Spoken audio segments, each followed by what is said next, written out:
Oh, and we are streaming once again. How amazing. Just absolutely brilliant. My, oh my.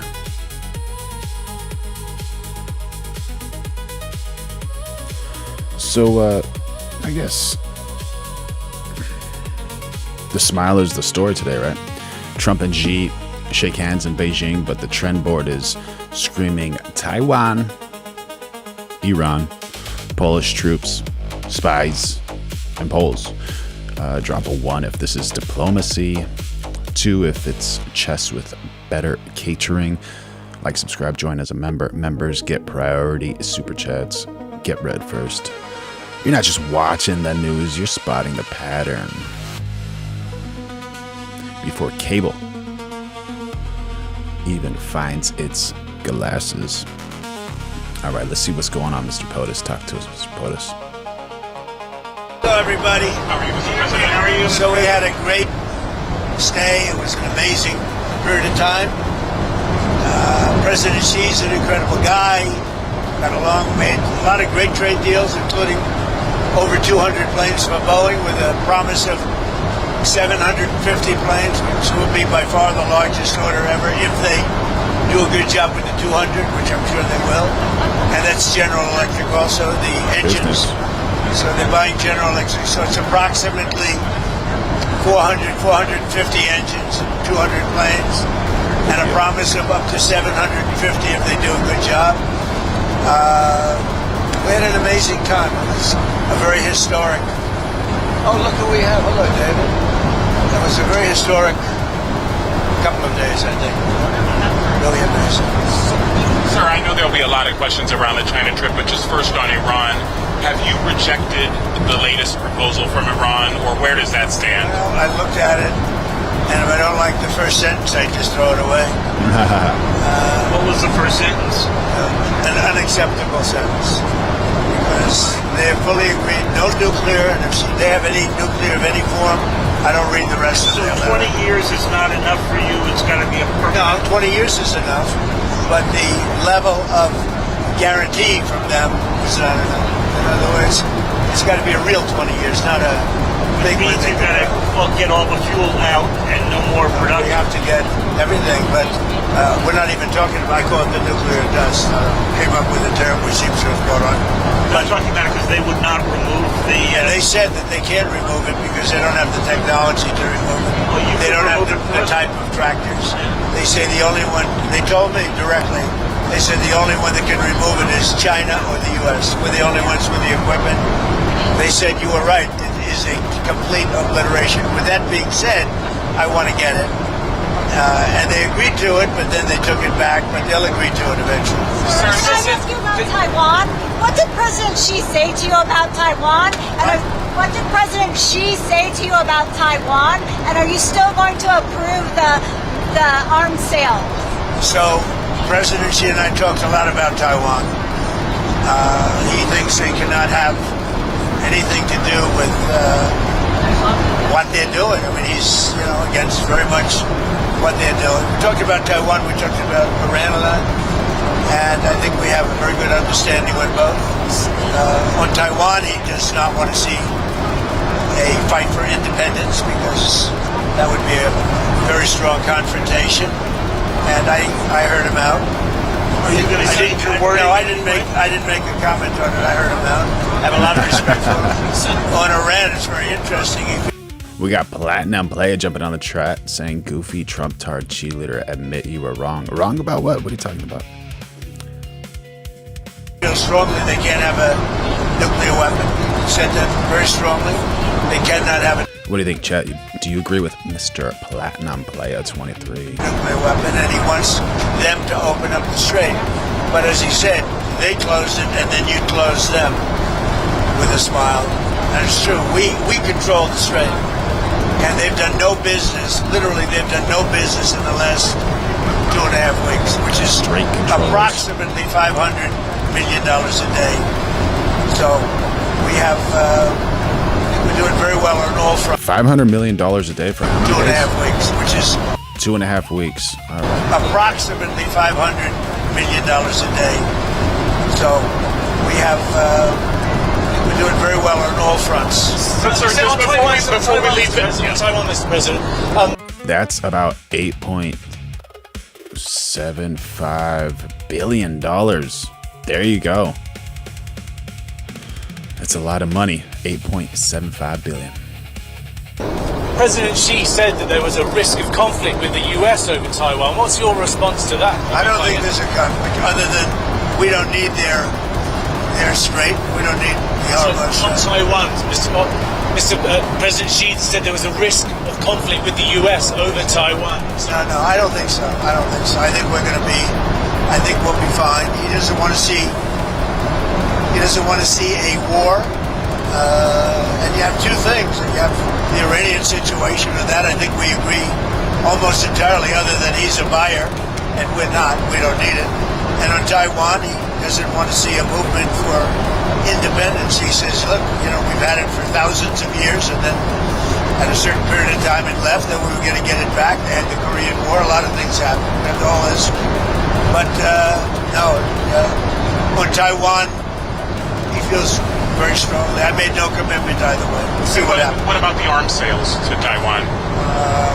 I'll make a determination over the next fairly short period. Well, you're not necessarily going to go ahead. It was your I'm proposal. going to make a determination. I'm going to see. I have to speak to the person that right now is, you know who he is, that's running Taiwan.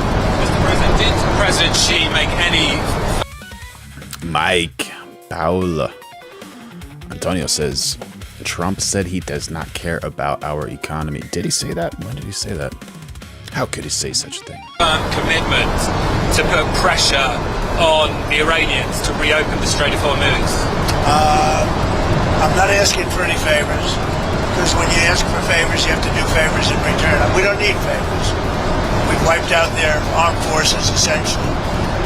We may have to do a little cleanup work because we had a little month-long ceasefire, I guess you'd call it, but we have a blockade that's so effective. That's why we did the ceasefire. We really did the ceasefire at the request of other nations. I wouldn't have really been in favor of it, but we did it as a favor to Pakistan, with terrific people, the Field Marshal and the Prime Minister. But no, I mean, President Xi and I agree on many things, and we agree very much on trade. We're going to be doing a lot of trading. Our farmers are going to be taking in. I mean, our farmers are going to be very happy with the deal we made. Is your instinct that he will put pressure, that he will try and get them to do more? Ask him to put pressure, because I don't need favors. I think he will. I think automatically he'd like to see it opened up. He gets about 40% of his energy or his oil from that, from the strait. We get none. We don't need it. Mr. President, on Truth Social, you said that President Xi had made a reference to the decline of the U.S. We didn't hear him say that. Maybe it was something he said in private to you. So what was it, first of all, that he said that prompted you to do this? He made a statement. It might not have been from him. It was somebody, but they talked about the decline. But he said today, and he said it very publicly. Liz West says, are you still going to put the tariffs on China? Great question. Anyone hear the updates? What's going on? He said the U.S. was declining for the last 4 years. Lava Turtle. How you doing, buddy? How you doing? Good to see you. Make sure y'all like, subscribe, turn on those notifications. We're going live every day of 2026. Become a member. Throw in a super chat if you want. And he said what? There we go. We got Mr. Rick 74 saying Trump is the GOAT, greatest of all time. We got a goat emoji actually for the members. President Trump has done in the last 15, 16 months has been virtually a miracle. He said we have the hottest country anywhere in the world. But he said that it was a declining country.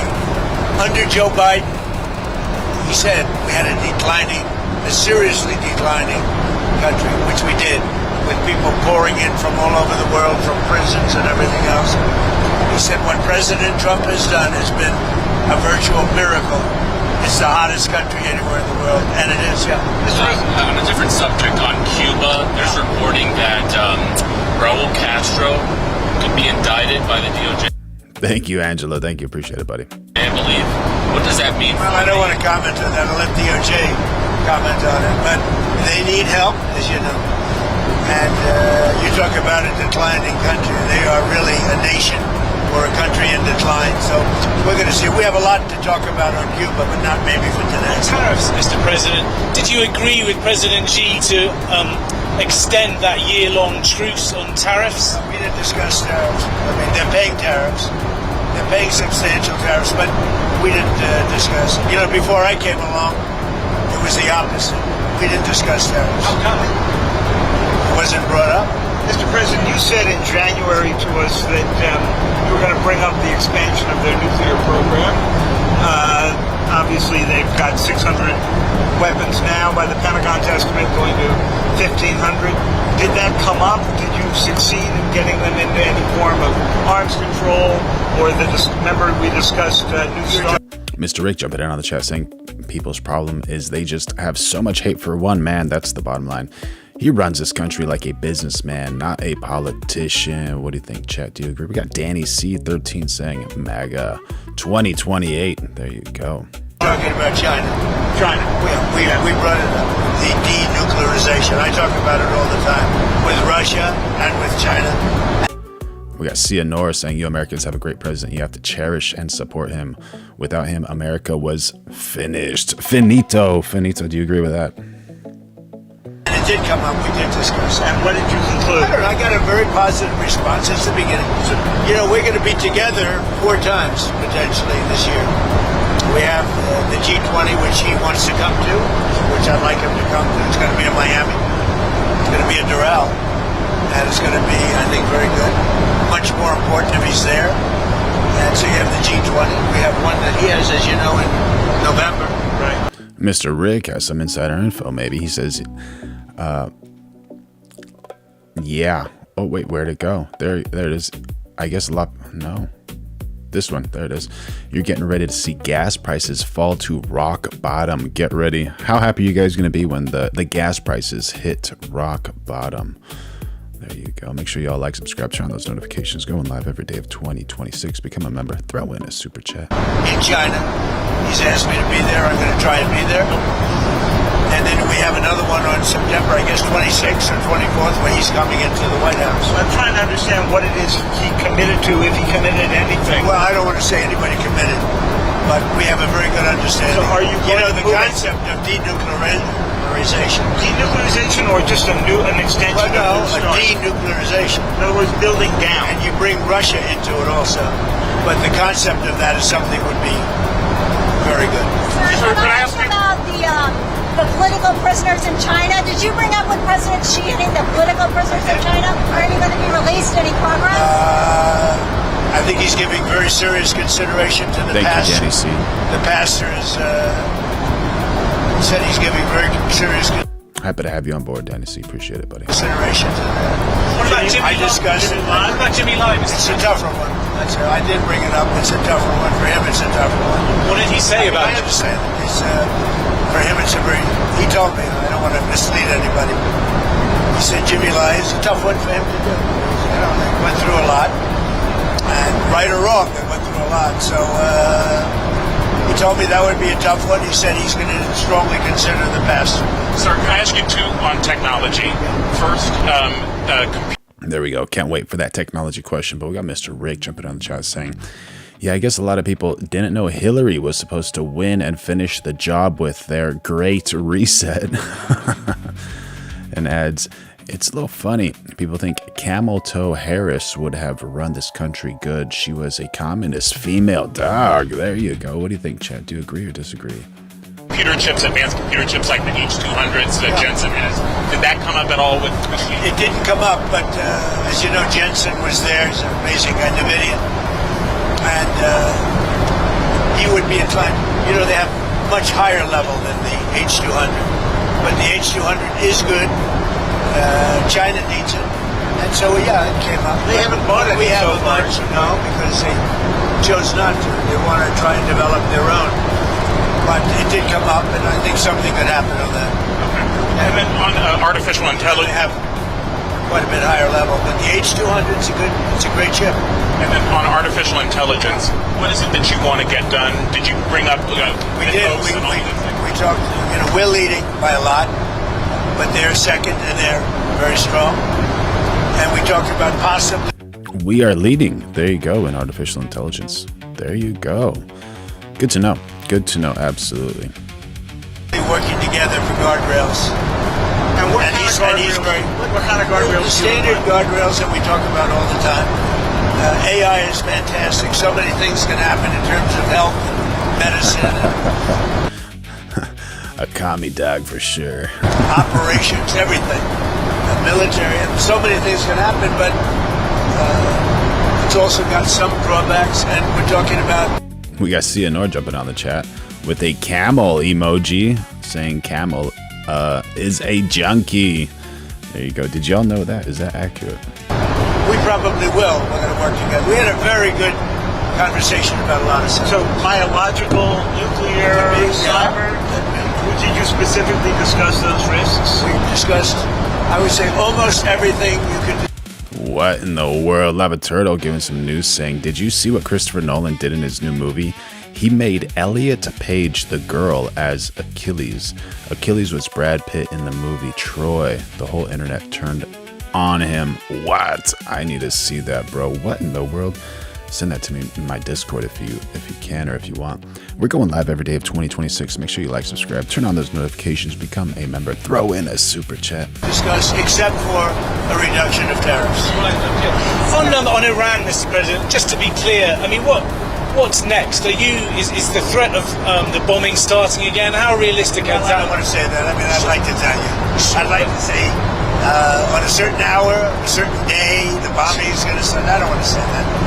I can only say that. So allegedly, yes, rumors surrounding Christopher Nolan's upcoming 2026 film, The Odyssey, have sparked intense online debate, specifically alleging that trans actor Elliot Page could play a version of the Greek hero Achilles. What in the world is this? Unreal propaganda, bro. Come on. This is so wild.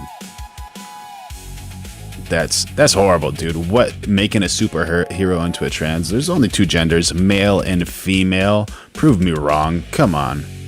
Love the way the Lord made you. What are you guys doing, man? Don't fall victim to this nonsense. Iran, I can say this with very, very strong conviction. Iran will never have a nuclear weapon. Not going to happen. President, what would the use be? No chance. What would the use be of repeating the bombing? You did it for 38 days. Well, no, we did. And you did not get the political. Angelo jumping in on the chat saying it was never the Island Man files. It's the Clinton files. Oh my God, bro. Island Man was just a scapegoat. Yo, how you doing, Christopher Ford? Good to see you, buddy. Sorry, I was just reading that report. Didn't see that. Changes in Iran. Oh, I had a total military victory. But the fake news, guys like you write incorrectly. You're a fake guy, and guys like you write about it incorrectly. We had a total military victory. Look, he's smiling. He's so happy that Trump's even acknowledging that he's a fake dude. Knocked out their entire Navy. We knocked out their entire Air Force. We knocked out all of their anti-aircraft weaponry. We knocked out all of their radar. We knocked out all of their leaders, number one, and then we knocked out all of their leaders in the 2nd Division, and we knocked out numerous of their leaders in the 3rd Division, and they're very confused. We've had a total victory, except by people like you that don't write the truth. You know, you should write. I actually think it's sort of treasonous what you write, but you and the New York Times and CNN, I would say, are the worst. So on another war. You should know better. You're a professor. You know better. Your editors tell you what to write, and you write it. You should be ashamed of this. Another war. You should be I ashamed. think it's treason when you write like they're doing well militarily and they have no. Actually, treason. What in the world? Oh my gosh. So what happens after that? In the USA, let's see this one.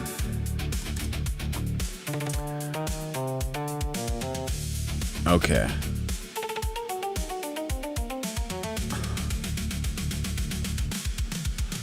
Treason against the United States shall consist only in levying war against them or in adhering to their enemies, giving them aid and comfort. No person shall be convicted of treason unless on the testimony of 2 witnesses to the same overt act or on confession in open court.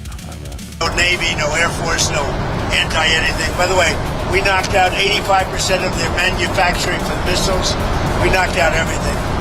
We haven't knocked out other than one bridge that we did because they misbehaved. But we have bridges we could knock out. We could knock out their bridges and their electrical capacity within 2 days. We could knock out the whole thing.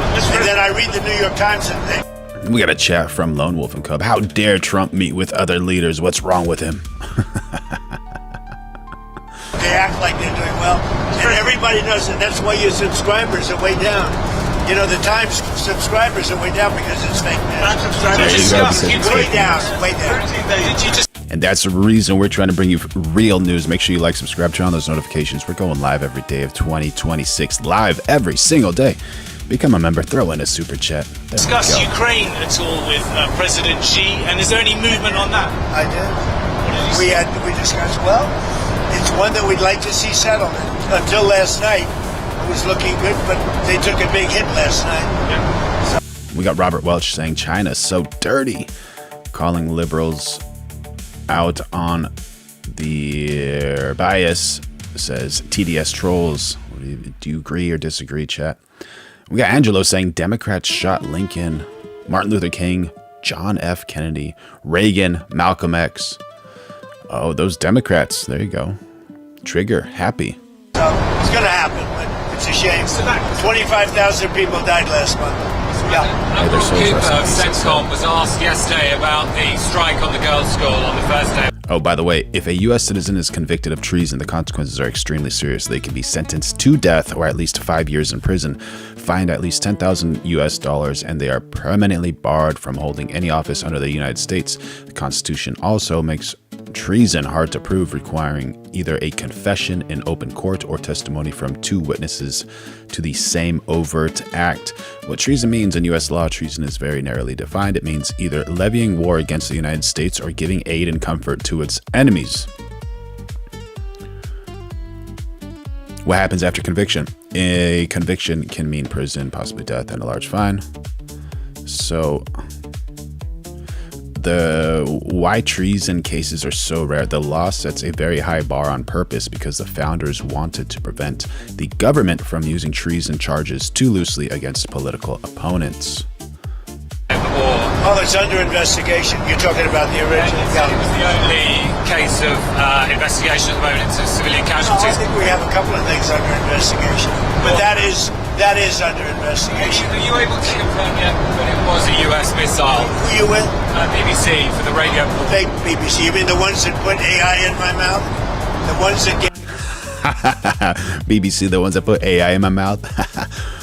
We got Jason Beatrice jumping in on the chat saying Jayapal committed treason in Cuba. There you go. So what's going to happen to Jayapal? Absolutely. Jayapal is that she I think she might be like a Pakistani or Indian female in Florida, the one that Jason. Okay, yeah. And what's going to happen? What is going to happen to her?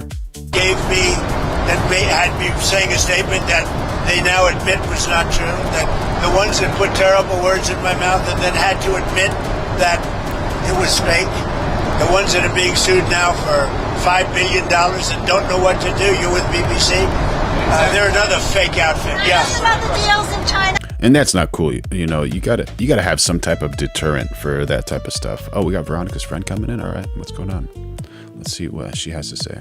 Did anyone drop a super chat or become member yet? Not yet.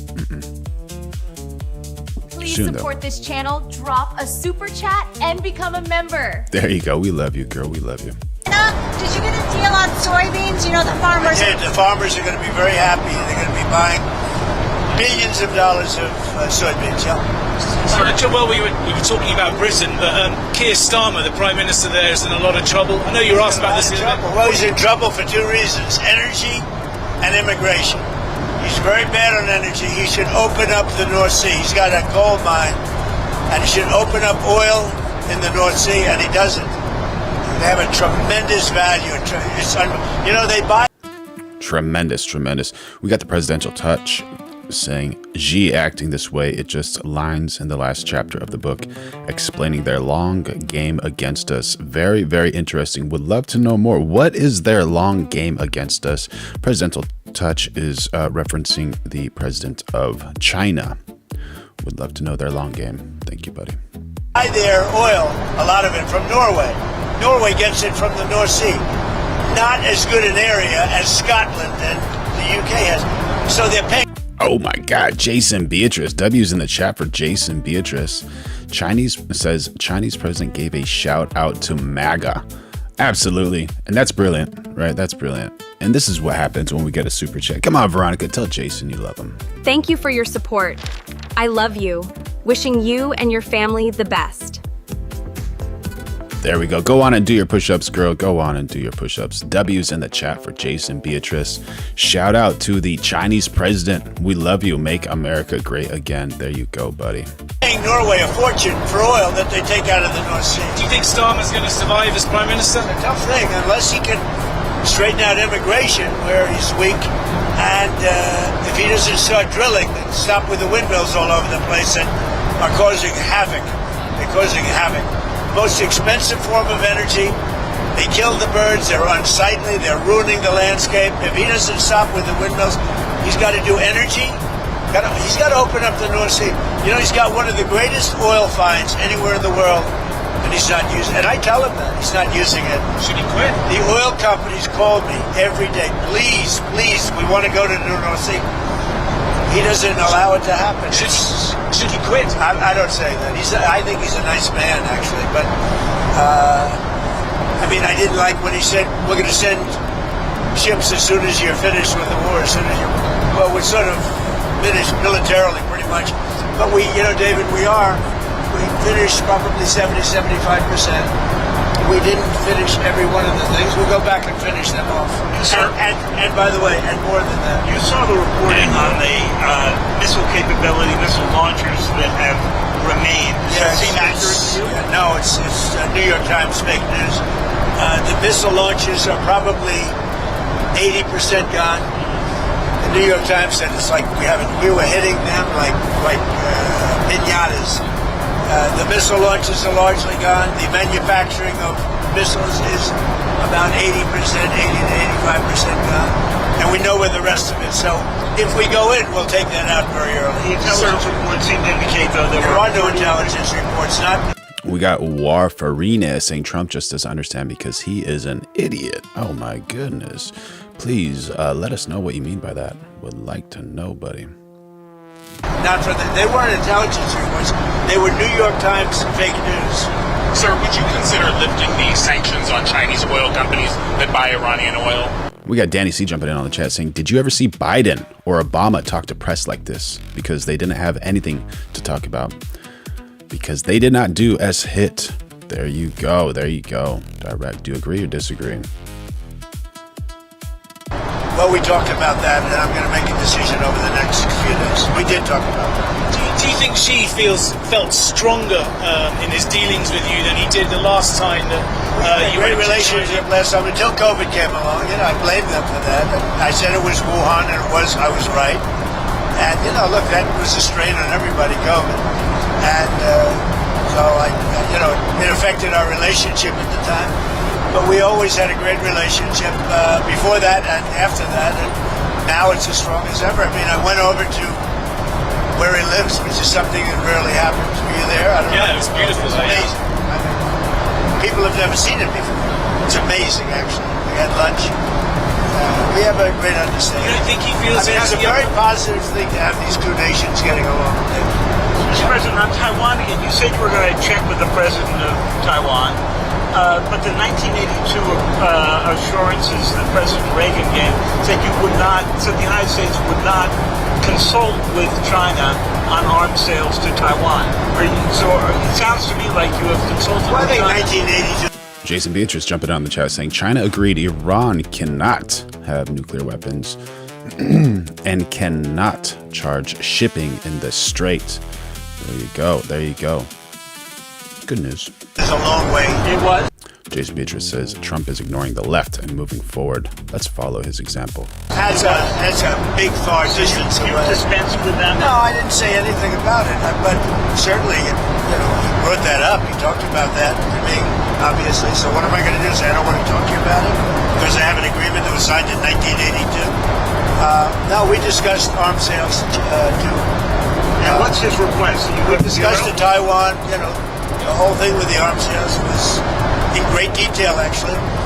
And I'll be making decisions. What was his request? But I think the last thing we need right now is a war. That's 9,500 miles away. I think that's the last thing we need. We're doing very well. Would the US defend Taiwan if it came to it? I don't want to say. I'm not going to say that. There's only one person that knows that. You know who it is? Me. I'm the only person. That question was asked to me today by President Xi. I said, I don't talk about those. He asked you today. He asked you if you would send troops, if you would He asked me if I defend them. I said, I don't talk about that. You told him that. I don't talk Did you talk to him about the size? How important is it that you need negotiation tactics and skills like this? You might think, oh, okay, yeah, Trump isn't too much of a softie. He's not the dude that's gonna, make you warm hot chocolate and give you a hug and say everything's okay. He's negotiating. He's negotiating with world leaders here. This is a very, very big deal. And to not reveal his cards extremely quickly, what do you think, chat? Do you think that's a W or that's an L for Trump? Do you think Trump should reveal everything? Cyber attacks that he's done in the United States or the MSS has done? I did, and he talked about attacks that we did in BG the 11 says that's the reason China is arming the Iranians and their ships pass the strait without a problem. Is that accurate or inaccurate? We're going live every day of 2026. So make sure you like, subscribe, turn on those notifications, become a member, throw in a super chat. China. What they do, we do too. It's like the spying. They're talking about, the spying. I said, well, The spying we do it or too. the infrastructure? Look, no, I'm talking about spying. But The question was asked to me yesterday, I guess. What about the fact that China's spying in the United States? I said, well, it's one of those things because we spy like hell on them too. So, what about the fact that China is putting in the U.S. Also in UK, China has spies everywhere. infrastructure code that they could use if you ever decided to come to the Well, you don't know that. I mean, I'd like to see it, but it's very possible that they do. And we're doing things to them. I told them we do a lot of stuff to you that you don't know about, and you're doing things to us that we probably do know about. But we do plenty. It's a double-edged sword. So again, on President Xi, a couple of years ago when President Biden met him in San Francisco, he was asked if he thought President Xi was a dictator. Do you think President Xi is a dictator? No, but I think that President Biden was an incompetent president. He gave us the Iran nuclear deal, which allowed Iran to have a nuclear weapon within a matter of years from the time they said, I terminated it. If I didn't terminate that, Iran would have a nuclear weapon and they would have used it within probably... Come on. Any Biden supporters in the chat, do you agree with this or disagree? We got a chat from Lone Wolf and Cub saying, don't forget Democrats giving $2 billion to Stacey Abrams for climate change. She's an expert in climate science because she is black. There you go. Did not know that. Thank you for the info. Probably 2 years ago, 3 years ago. If I didn't go in with the B-2 bombers 9 months ago, Iran would have a nuclear weapon and nobody would be able to talk to them. By the way, they would have used it already. But do you think President Xi is a dictator or not? I don't think about it. Right. He's the ruler. He's the president of China. I don't think about it. Look at this reporter just trying to get Trump into a little wormhole right there. Trying to get him in trouble. Admirable? No, not too much. That's also the president of the United States. What about you? Try to develop questions that will help the United States, help your company, and help the future of the United States. Come on, buddy. We're going live every day of 2026. Make sure you like, subscribe, turn on those notifications. You deal with what you have. I respect him. He's very smart. He loves his country. I respect him. Whether he's a dictator, that's for you to figure out. Yeah. Mr. President, you said you didn't talk about tariffs, but did you talk about fentanyl at all? I did. I talked about fentanyl. As you know, I put a tariff on because of fentanyl, and they discussed that. But I put a penalty. Just give you an update. As of mid-May 2026, Representative Pramila Jayapal has not been charged with treason, nor has she been convicted of any crime. She is facing intense political backlash and accusations from Republican critics, including Senator Ashley Moody. Got a moody woman right there, right? Or man, whatever. Regarding her admission that she spoke with foreign diplomats about aiding Cuba and obtaining oil despite U.S. sanctions, going behind United States just to aid Cuba. There you go. Now, is it for humanitarian efforts or for something else?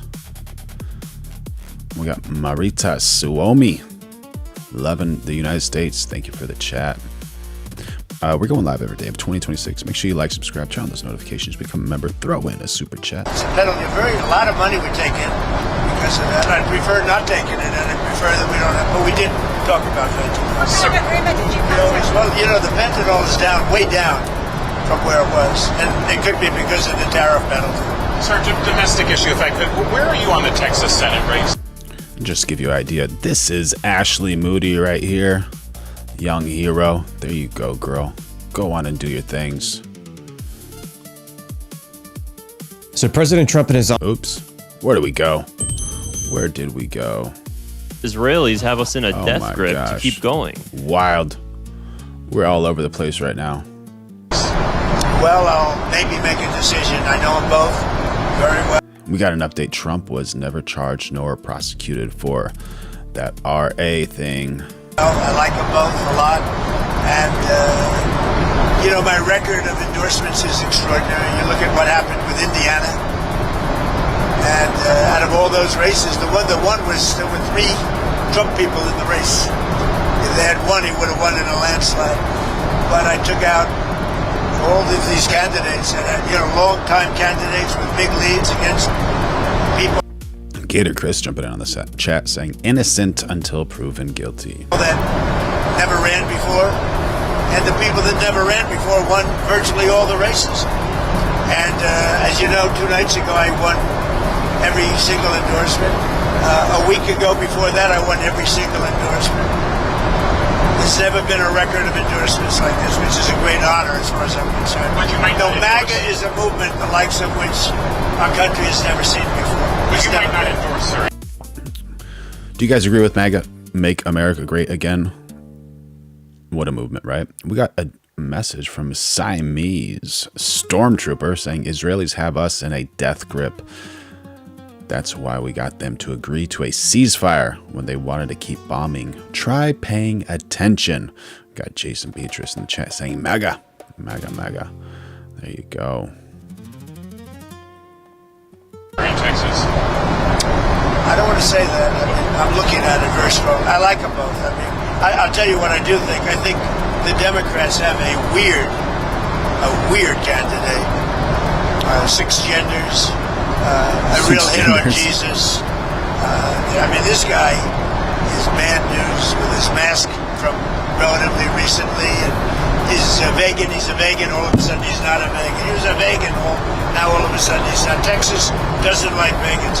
I do believe either one of them will easily win the race. I think that the candidate the Democrats have in Texas is a very flawed, very weak, I think he's a pathetic candidate, especially for Texas. Okay? Did you see Secretary Rubio in the briefing room the other day, and what did you think? Are you talking about his outfit? Yeah, that's it. I thought he looked very good in the outfit. I don't know if I'd do it, but I thought he looked very good. I think he's outstanding. I thought he was great. I mean, I saw every word of it. I thought he was Mr. President, back to what you were saying before about the enriched uranium and Isfahan. So what your... All right, so here we go. He's talking about Tallarico, Mr. Tallarico. This guy right here, James Tallarico. All right, vegan. Good to know, good to know. logic be in having just a 20-year deal? I mean, the deal that you pulled back was 15 years. Oh, Jesus. Hanta in Hebrew means scam. There you go. Interesting. Whether they would have gotten it faster or not is up to you, but what would the difference be here? Well, Obama had virtually no deal. Obama had a road to a nuclear weapon, and I terminated that deal. And if I didn't terminate Barack Hussein Obama, if I didn't terminate that deal, Iran would have had a nuclear weapon 2 years ago. As you know, that deal long expired. So allegedly, in Hebrew, the word hanta means she parked. It's a third person feminine, the singular past tense for a vehicle. You're doing it, and after you're bombing, then you know what? I'll tell you what. I know you backed Obama, which shows what a fraud you are, because that was the worst deal. They would have had a nuclear weapon within a period of a year and a half after I terminated it. If I didn't terminate that, and if I didn't send the B-2 bombers in 9 months ago to obliterate, you know, one thing that did happen, which was very nice, the top person in Iran representing them was the top person. He said, I'm the only one, meaning the United States is the only one, along with possibly China, that would be able to get the nuclear dust out of that disaster that we created with the B-2 bomb. Are you willing to do that? And why do you call it at the right time, we'll either go in or we'll get it. I think we'll probably get it. But if we don't get it, we'll go in. But you're willing to mount the operation? No, I think they'll be totally defeated, and we won't have any risk. Yeah, we have the equipment to take it out. Nobody else does. China might have the equipment. They said you're the only one. They said you and China, but they weren't sure. We have the equipment to take it out. Sir, did you put... Takumi, how you doing? How you doing? We got Gator Chris saying Nate Diaz or Perry. You guys have any ideas on who's gonna win? Or Gina or Ronda tomorrow night? Gator Chris has Perry and Gina for the win. I think Nate Diaz versus Perry, I don't know, is it full MMA or is it boxing? If it's full MMA, oh man, Perry's a strong guy, but Diaz has that he's got that endurance, you know. So if he doesn't get knocked, and I don't think Nate Diaz has ever been knocked out, this guy just keeps on going. And as far as Gina or Ronda, I think Ronda might take it. Awesome. Happy to see you're doing good. We're going live every day of 2026. So make sure you like, subscribe, turn on those notifications, become a member, throw in a super chat, talk to us, POTUS. Discussed North Korea with Xi. I did. What came out of that? You know, I have a very good relationship with Kim Jong-un. He's been pretty quiet. Have you had any communications with him? Yes. What kind? Doesn't matter. I mean, I don't tell you about that, but I have a good... It doesn't matter. I don't tell you about that. What a boss move. And do you guys think Kamala Harris would have conversations with Kim Jong-un or President Xi of China? And how would they go? How would they go? And what would they talk about? Good relationship with him. He's been respectful of our country. I want him to be respectful. He's been respectful of our country. Hey, thank you very much. Enjoy the flight, everybody. Thank you. I heard you didn't have cameras back here. In fact, I loved it. I heard this. Oh, yeah. We got Mr. Rick jumping on the chat saying China now going to get oil from Alaska and Louisiana and Texas. There you go. Help the United States economy. So if Trump doesn't want to help the United States economy, then explain the moves he's making. Just trying to figure it out. We got Boomerang. Oh man, that's a funny one. MAGA is just Scientology for Republicans. That's hilarious, bro. I love that. I love that. We accept every single type of joke as long as it's funny over here. Make sure y'all like, subscribe, turn on those notifications. Going live every day of 2026. Become a member. Throw in a super chat. Now they got a camera. I heard that you were shut out for 2 hours until we leave the airspace. But he's got a camera. He's got never misses a trick. You better make me look good with that camera. You always look good, buddy. Come on.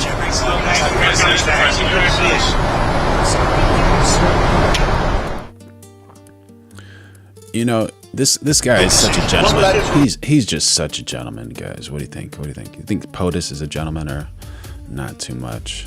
Not too much.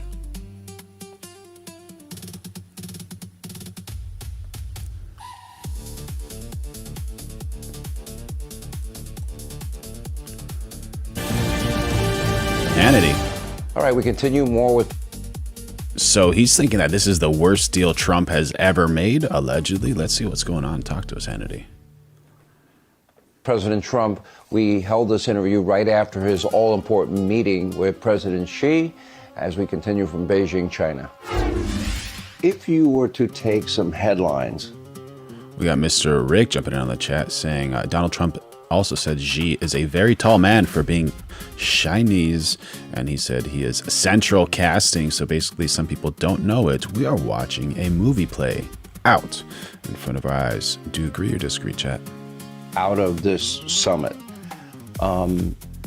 America, I'm sure, watched the reception, and I'll do a side-by-side of the reception.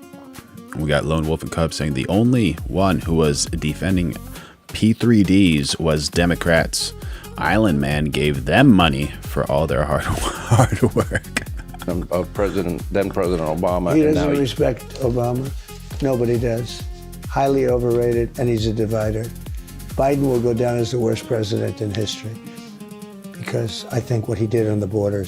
And how do you explain your relationship with President Xi? Because it seems as cordial as it can be. He doesn't seem like the warmest guy in the world on the outside. He is. He's warm. I mean, look, he's smart. He's a very smart person. But we have a good relationship. No, he has to respect somebody. He's no games. He's not like, let's talk about how did the Yankees do last night? Okay, who cares? They don't care. He's all about China. It's but their economy's it's a consummate hurting. Thing. Their economy's hurting. I don't know. I've been hearing that about them for 40 years, that their economy's hurting. I've been hearing about it. I'm always hearing about it. Look, we want to open it up. It's massive, and we want to get all of those companies and many more in there and make a lot of money and a lot of jobs for America. That's all. It's very simple. And I've done it better than anybody else. Our deficit's way down from what it used to be, way down with China. We got Matthew Gardner jumping in the chat. Give us some Trump emojis. There you go, buddy. Etsy TV says, I myself identify as a genetic male. There you go. Good to know, Etsy TV. Good to know. And this could end any deficit with China. China's been very good. China treated our presidents with great disrespect. What about just change the name of the country from United States of America to the United States of Trump, UST? Like we have a lot of presidents, and I was a Reagan fan and am. I liked him. I thought he was great, great style and everything, but he was not good on trade. We lost the car industry to Japan and Germany and others. People have liabilities and whatever, but we had some presidents that were really, really bad. They allowed our country to be just absolutely decimated. And when you look at what happened with Biden, when you look at what happened, the way everybody treated him, there was zero respect. Obama, too. The Iran nuclear deal was the worst deal, one of the worst deals ever made. If I didn't go in and terminate that deal, Iran would have a nuclear weapon, and they would have used it. We wouldn't even maybe sitting here right now. Can I ask you this, though? But John, they would have used it.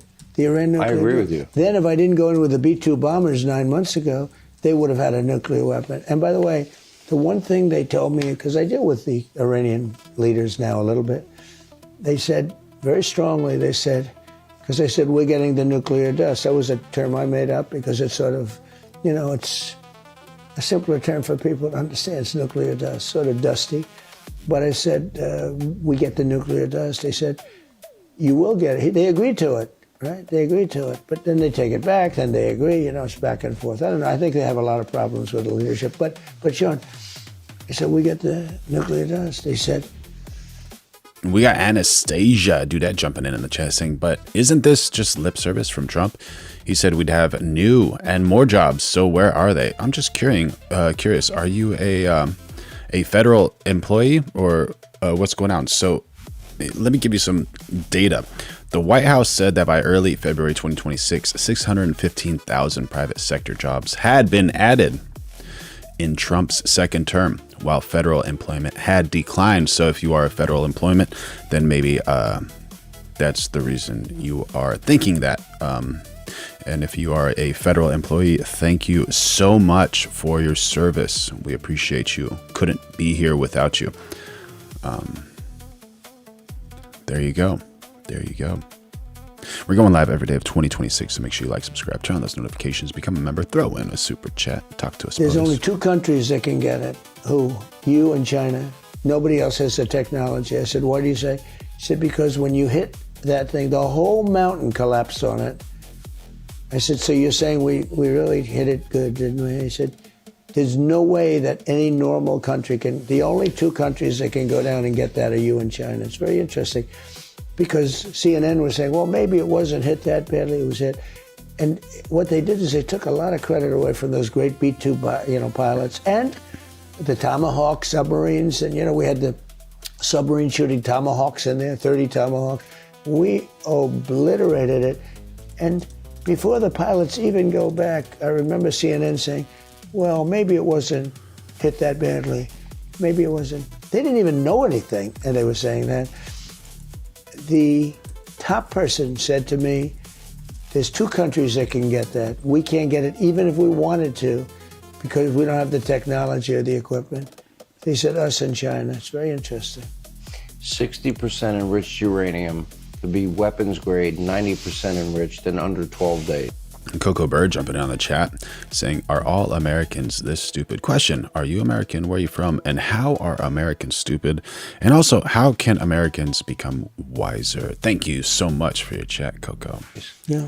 And they were bragging to your Middle East envoy, Steve Witkoff. If I didn't go in with the B-2 bombers, that week, that day, that week, they would write... Etsy TV says, federal employees can come work at Amazon DSP like me. There's plenty of room. Come on and do it. Go on, get those back muscles engaged. Start carrying, start grabbing. Good job. Now have a nuclear bomb. So it was that imminent? Well, I thought so. The intelligence told you so. I thought that...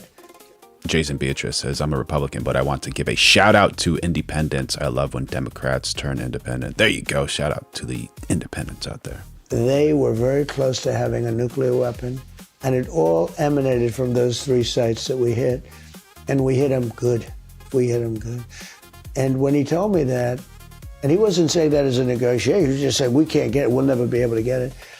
They're not, you got to move like the weight of a mountain. And it was a granite mountain. We got an answer from Matthew Gardner saying, no, all Americans are not stupid. It's just the liberals. They're gotta throw in a septum emoji for that one, broski.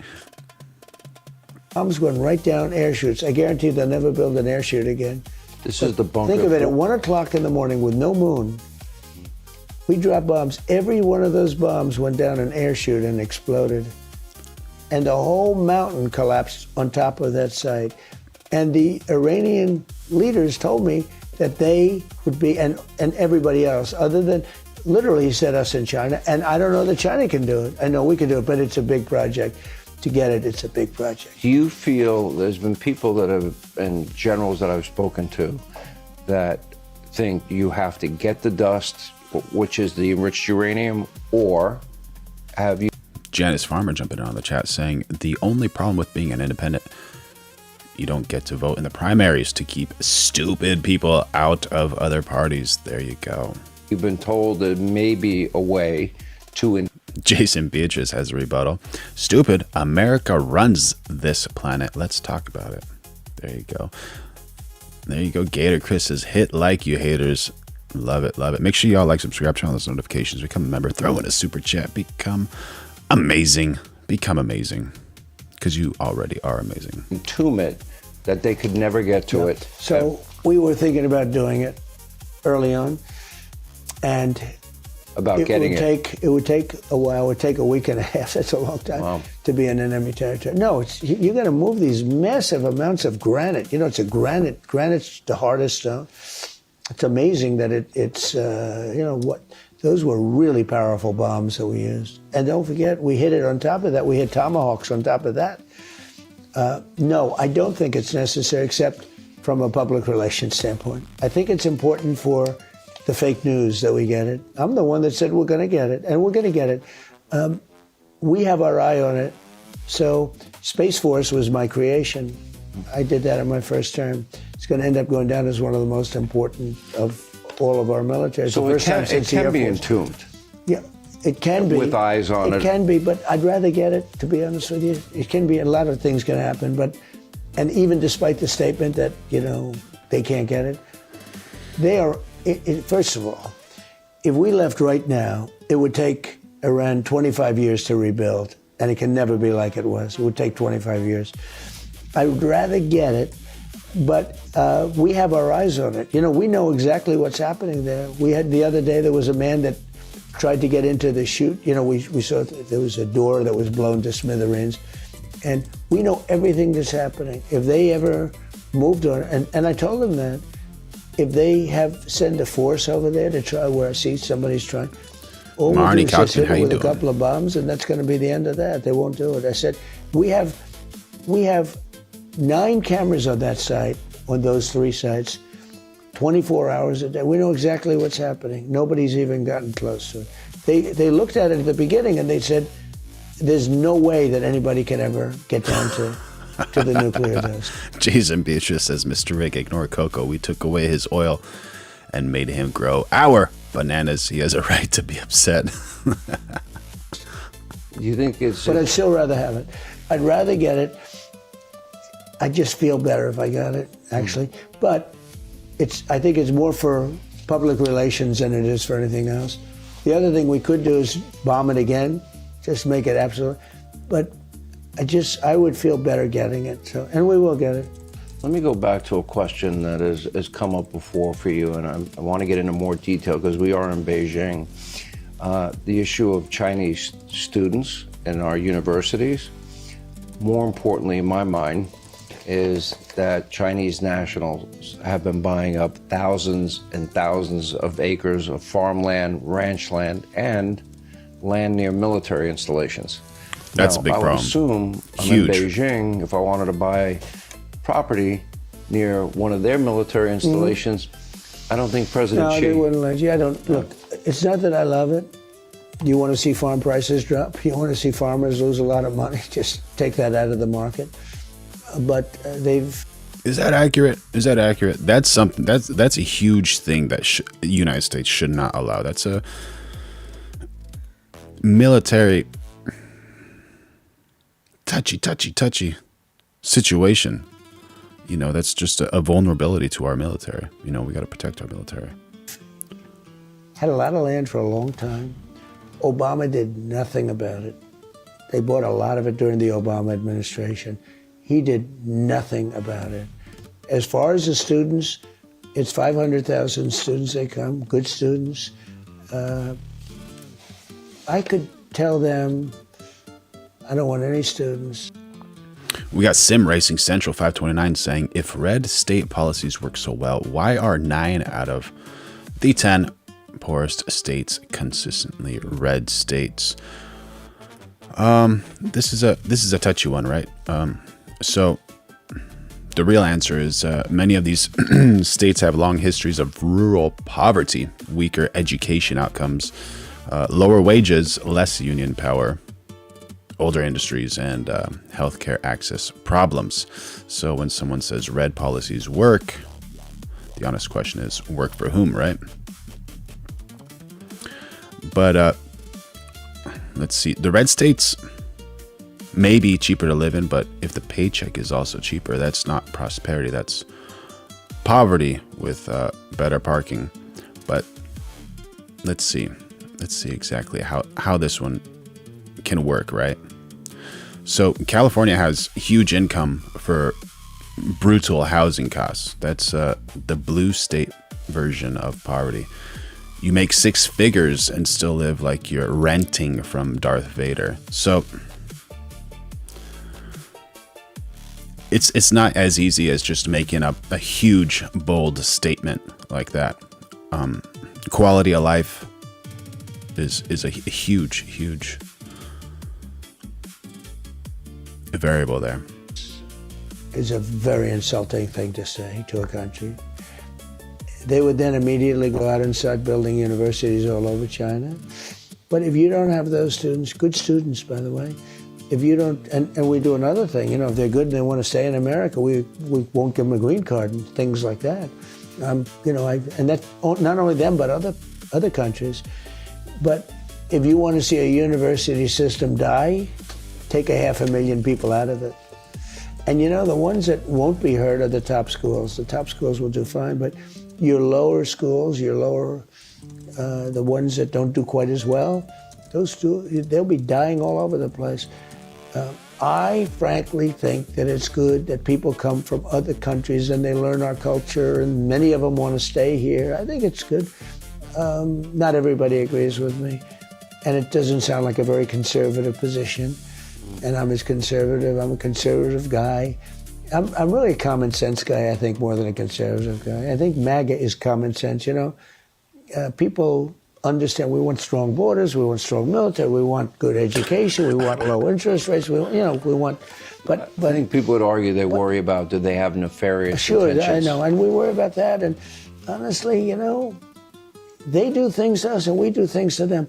It's a very, very fine line, the whole thing with students. So they have 500,000 students, and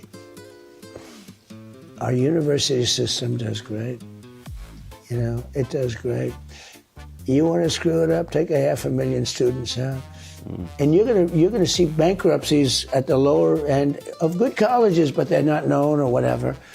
You're gonna have a lot of problems. So we had a mention on the semiconductors and the chips. So the US and China are not really making peace on chips. They are making a temporary trade truce while still fighting over the most advanced processors, the equipment that makes them, and the future of AI. So yes, some tariffs and supply issues may ease, but the semiconductor war is still on. And one very special thing about Taiwan is they have a country over a factory over there that creates like the most intense and specific AI chips that are absolutely incredible. And China does not have access to them. Like, they're not allowed to purchase those chips from what I understand. And if China does gain access of those chips, then it's going to be pretty tough for the United States to compete with them. Allegedly. Like, this is absolutely incredible. It takes multiple countries to create this machine, and the back order on these chips is like 8 years, something wild like this. So yeah, it's a pretty big deal. AI is a huge deal regarding this situation. So it's like walking on eggshells, and I hope that everything goes well between, you know, the negotiations between President Xi and Trump. So it's something I'm always looking at, but it's a very insulting thing to tell a country, we don't want your people in our schools. I mean, it really is. Now, I'll have people say, oh, that's a terrible thing, you know. It is a very insulting thing.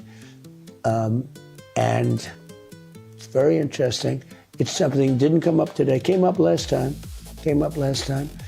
But I will tell you that school systems don't want that to happen, because you won't have much of a school system. All right, Mr. President, when they look through the history books, this summit, what will people be saying 10 years from now? Well, I think it's a very historic summit. It's the two great countries. I call it the G2. This is the G2. They have G7, they had the G8. This is the G2. And I think it'll go down as a very important moment in history. And maybe... Just be real. 9208 says common sense matters. There you go. We got David Tyson saying traitor Trump. All right. We got Salty Bits saying Israel is our #1 enemy. Do you guys agree with these people? What's going on? Make sure you like, subscribe, turn on those notifications. We're going live every day of 2026.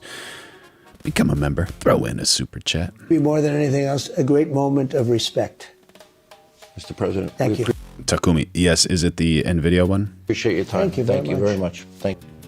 All right, thanks for watching. Check out my new podcast. There we go. What a gentleman this Mr. Trump is. Well shot, good lighting, nice shallow depth of field. Very, very good shot over here.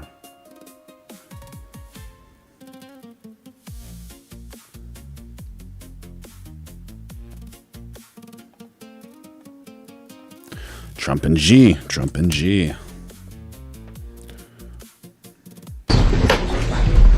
Final talks in Beijing, China. Would you guys rather have a cup of tea with Biden or Trump? Or Kamala Harris?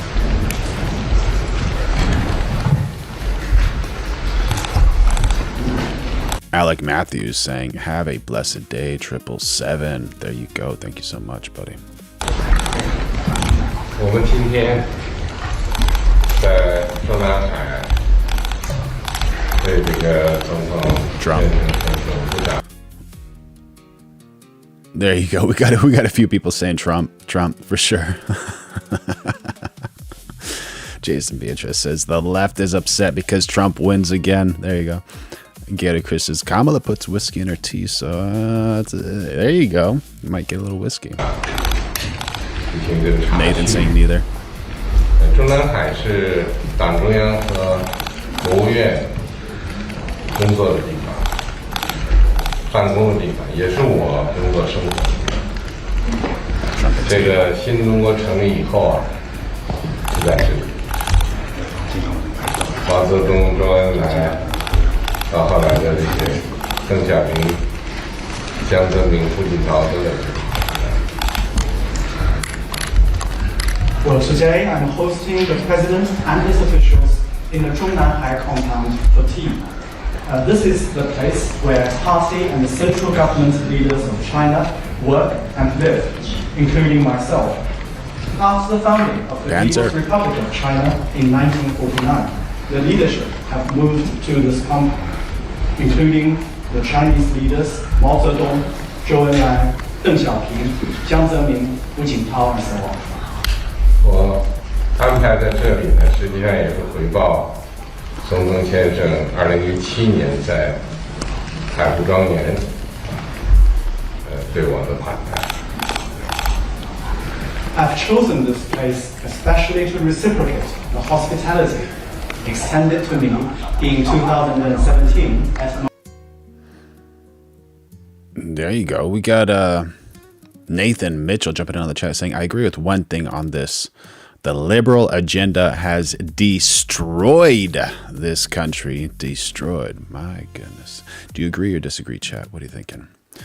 We're going live every day of 2026. Make sure you like, subscribe, turn on those notifications, become a member, throw in a super chat. Right. 这个地方是过去的皇家园林的一部分，很有历史感。我跟总统先生走过来的时候啊，都是在那里停留了一下。那些树都是几百年的树，其中有一棵是490年。在这一片的皇宫区，大概都还有1000多年的树。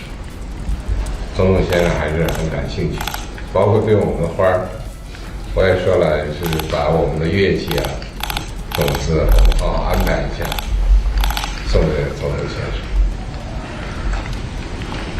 Well, this place used to be part of the Imperial Garden. There is a lot of history around this compound. On our way in, we stayed to look at some of the old trees. One of them is 490 years old. In other places within this compound, there are trees that have lived to be over 1,000 years old. The president was interested to learn all about that, including the Chinese roses, which we looked at. And I've agreed to send the seeds for these roses to the.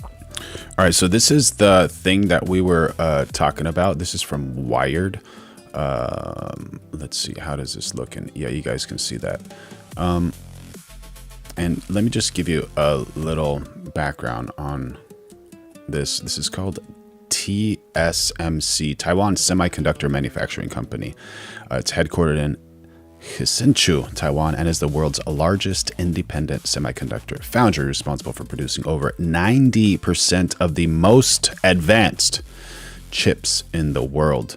So they have a rare monopoly. The TSMC produces the overwhelming majority of high-end chips that power artificial intelligence, smartphones, and data centers. So in regards to the global supply chain, while manufactured in Taiwan, the chips require collaboration from many countries. For example, extreme ultraviolet EUV lithography machines used by TSMC are made by ASML all the way over in the Netherlands. Huge distance, you know. And the TSMC are made by, okay. And then also they're using lasers from the US and mirrors from Germany. And these mirrors are the smoothest surfaces on the planet Earth. They're so smooth, and I believe that they're made by Zeiss. Correct me if I'm wrong, but it takes so many things. And so as Lava said, yeah, some of the major clients are Apple, Nvidia, AMD, and Qualcomm. So W's in the chat for you for saying Nvidia. That is accurate. And so the company is considered a key global supply chain bottleneck and a critical piece of modern technology infrastructure. So this building over here has a lot of strength and power. A lot. So much. The president as a gift. I love that. That's great. And also Elon Musk is using those as well. And Elon Musk wants to build his own, which is something fascinating, because when Elon Musk builds a chip over there, they have to ship it from Taiwan to the headquarters in the United States. And then sometimes they need revisions, and they're like, okay, you know what? We fixed this little thing. It took a week, but we have to ship it back over there. And then they have to wait in line, and 3 months, 6 months, 9 months. So it could take like 9 months to a year and a half for a revision of an artificial intelligence chip. And that's a little bit too long. So Elon Musk, that might be one of the reasons he went to China as well, because he's going to be a direct competitor if he can get that up and running. I want to thank you very much. This has been an incredible visit. I think a lot of good has come of it. We've made some fantastic trade deals, great for both countries. Oh, Veronica's friend wants to come out. Okay, sure, yeah, go ahead. Did anyone drop a super chat or become member yet? Jason Beatrice did. Oh yeah, that's right. Please support this channel, drop a super chat, and become a member. Yeah, there you go. Please do. He's a man I respect greatly. Become really a friend. We've known each other now 11 years, almost 12 years. It's a long time. And we've settled a lot of different problems that other people wouldn't have been able to settle. And the relationship is a very strong one. We've really done some wonderful things, I believe. We did discuss Iran. We feel very similar to Iran. We want that to end. We don't want them to have a nuclear weapon. We want the straits open. We're closing it now. I mean, they closed it, and we closed it on top of them. But we want the straits open, and we want them to get it ended, because ILO quadruple 7 says Xi doesn't like Trump. He can care less about what Trump says. Look at his demeanor. It's a crazy Y'all agree or disagree? thing. They're a little bit crazy. And it's no good. Can't have it. They cannot have a nuclear weapon. But we discussed a lot of other things also, and I think we're very much on agreement. We're going to have some further discussions now with the group. Yeah, further discussions, need those, right? Etsy TV says Julian Assange of WikiLeaks was asked why they did not get anything on Trump, and he stated unequivocally that they tried, but they could not find anything on Trump because Trump is clean. There you go, chat. What do you think? W's in the chat for Etsy TV or not? But I just want to thank President Xi and all of his representatives. We've become friendly with all of them. They're great people. And it's an honor to be here. And we'll be back. And I believe on September 24th or thereabouts, President Xi is going to be coming to the United States. And we will be reciprocal, like reciprocal trade. The visit will be reciprocal. We're going to lay it on the line. And we're going to have, you're going to walk away, hopefully very impressed, like I'm very impressed with China. And I just want to end by saying thank you very much. It's been really a great couple of days. Thank you very much. 非常感谢，我觉得我这一次的访问真的是不可思议的一次好访问。我们两位元首共同的做出了很好的成果，我们达成了很多的。We got Critical 509 jumping in on the chat saying, I love how whenever Trump does something, the losers can't help but get triggered about it. Oh my gosh. Gotta drop in a mic roast right there for him. Do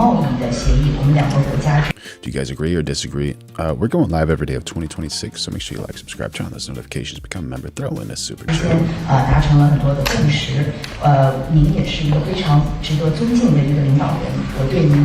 John Missay says, you mean Dip S hit Biden, who effed everything up. Agree or disagree? 充满了尊重，我们相互之间认识已经有11年多，几乎要12年了，这是非常长的一个长久的友谊的关系。那通过我们两个人的讨论和合作，我们解决了很多的问题，别人都是没有办法能够解决这么多的问题的。我们两人之间的关系是非常好的。另外呢，我们讨论的问题当中还包括在伊朗问题上，我们也有非常相似的看法。我们都希望能够。Gator Chris says 1337 is not a DEI comment reader. 解决伊朗的问题，那这个海峡，霍尔木斯海峡也必须要开放。现在呢是他们把它封锁了，然后呢我们也再加上一个封锁，这个是很疯狂的。我们大家都不希望是这样，希望能够尽快的开放这个海峡。那我们不能够允许伊朗拥有核武器。另外除此之外，我们还讨论了很多其他重要的问题。那我等一下呢就会跟我们这个2个代表团在大范围的再进行进一步的讨论。那么我还想要再次感谢习主席，也感谢中方代表团接待的所有的成员，我们大家都是好朋友了，而且我们将来还会再回来。另外呢，在今年的9月24日，习主席也将到美国来回访，这样的话呢，我们就可以实现人手之间的互访。我们在美国也会以同样的高规格来接待习主席。希望您在访问美国结束的时候呢，也会跟我一样有同样的这样。We got Aaron Trombley jumping on the chat saying he is not clean because Pam Bondi effed. Destroyed half the record. She had everything. She said it to Congress. Then all of a sudden, it disappeared. There you go. 一种感受，能够觉得对我们的接待能够感到有留下深刻的印象。最后，我还再次要感谢您的访问，这2天的访问，我觉得非常的愉快和成功。谢谢总统先生。谢谢你刚才的讲话。Thank you for the support. Thank you. 这次的访问是一个历史性的、标志性的访问。这个迄今我们已经达成了一个新的2国关系，就是建设性的战略稳定关系。这个可以说是一个里程碑式的一个访问事件。Waffle jumping on the chat saying whoever brought Assange is onto something. My rule of thumb is Alex Jones wasn't warning people about Trump prior to the Iran war when there's nothing on him. Waffle Jackson, I think it was Etsy TV who wrote that one.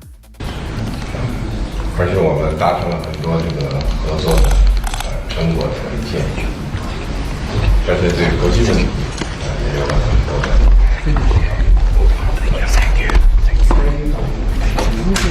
So polite, so kind. There you go. Pretty cool shot. Well lit. One thing here that I would mention is on this frame. Where'd it go when he zoomed out? Trump's suit looks pretty good. Pretty good. You know, his suit looks nice, but I think Trump has a great suit. He's wearing a great suit. Nice tapered right below by the ankles. Nothing against President Xi's suit, but I don't know. For me, I think the black on black works a little bit better here. The blue to the black, a little bit of a separation going on over there. W's for both of them. I hope it goes well. We got this lady over here who's saying liberals love to blame Netanyahu, but allegedly she's blaming Israel. So what's going on over here?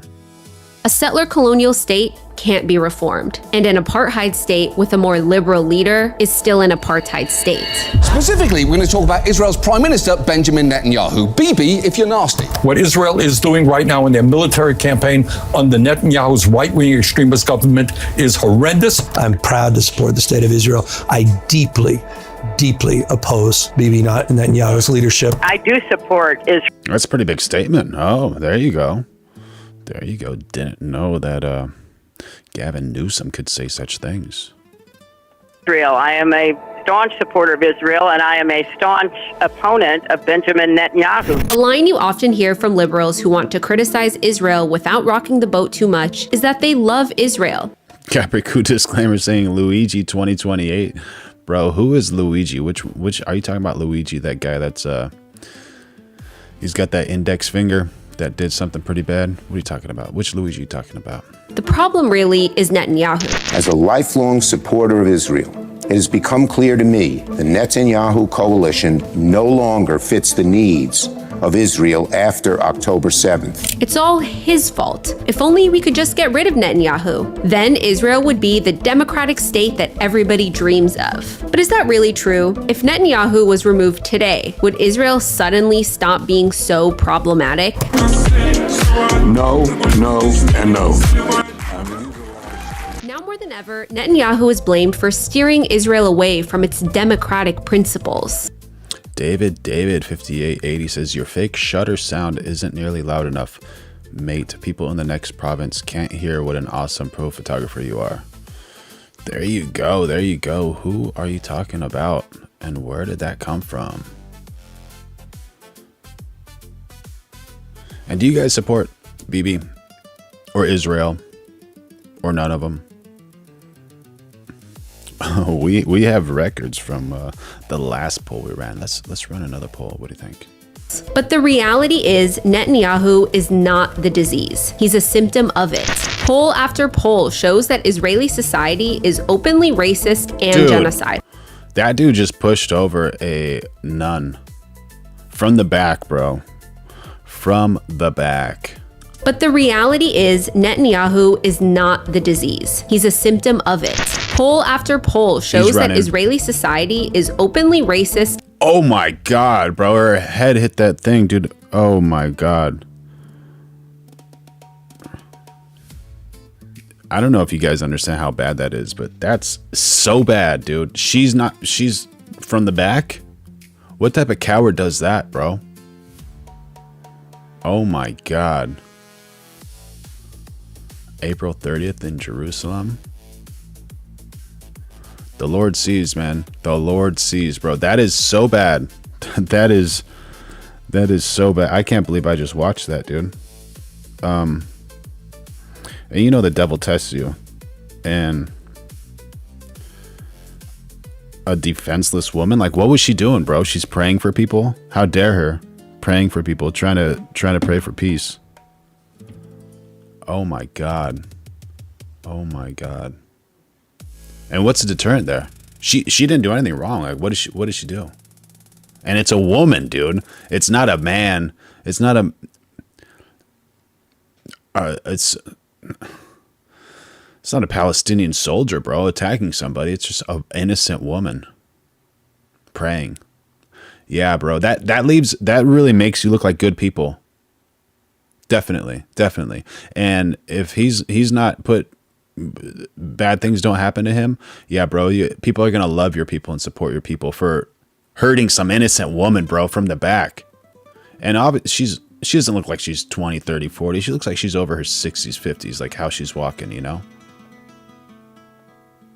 He just runs after her, bro. Poll after and he's got these little things here, and she's walking. Poll shows that Israeli society is openly racist and genocidal, and that Netanyahu's policies and actions.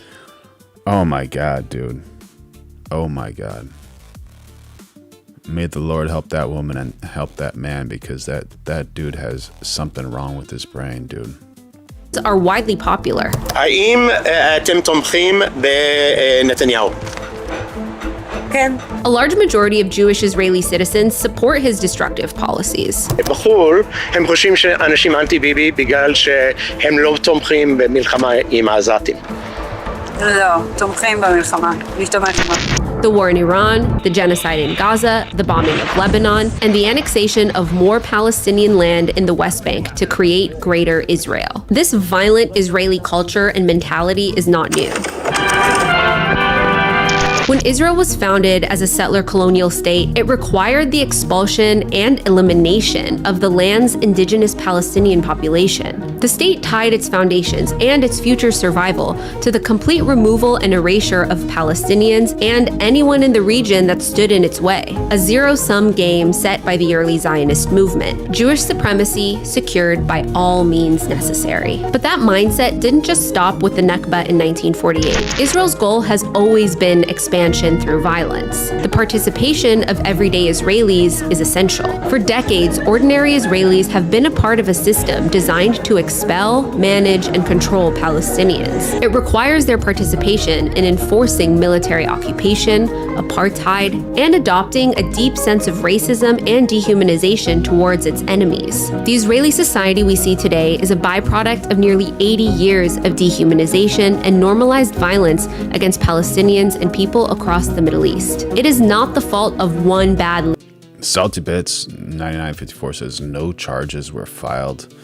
Oh, what a surprise, bro. What a surprise. leader or a specific political party. It is the system, a system everyone participates in. It's the ultimate belief that Israelis must enact violence on others in order to survive and thrive themselves. Now, of course, none of this absolves Netanyahu from his own personal responsibilities. He is a war criminal by every definition of the word. He promotes and exploits war for his own personal and political gain. He promotes settler violence and land theft. As far as settlements, I'd like to see you hold back on settlements for a little bit.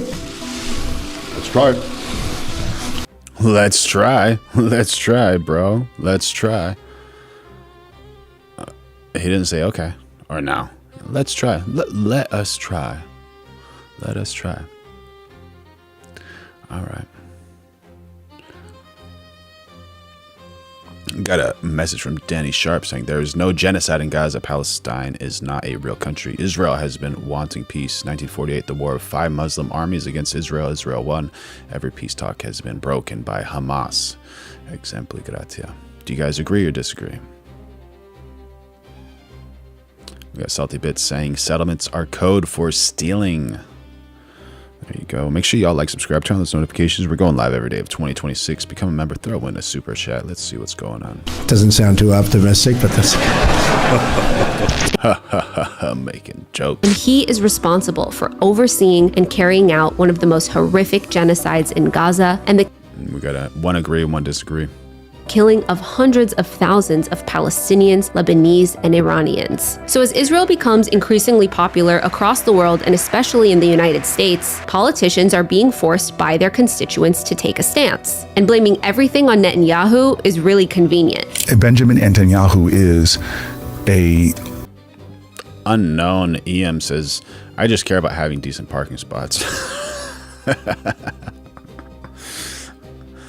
Oh, man. And let's not forget, first, let's make America great again, right? Work on America before doing other things. We'll see. Horrible person. He becomes... We got Jason Beatrice jumping on the chat saying, Salty Bits, do you condemn October 7th? The scapegoat. All Israeli problems are projected onto him without scrutinizing the system at all. And I think that many people do not understand that the Israel of today is not the Israel of Golda Meir. This allows Israel as a violent genocidal state to remain shielded from accountability, while politicians are spared from ever having to meaningfully critique the society and the system that birthed someone like Netanyahu. This focus on Netanyahu and the shielding of Israel ignores the pain, suffering, and plight of the Palestinian people for liberation and justice. And it ignores one crucial truth, that the problem isn't just Netanyahu, it's Israel itself. Yeah, just Israel itself.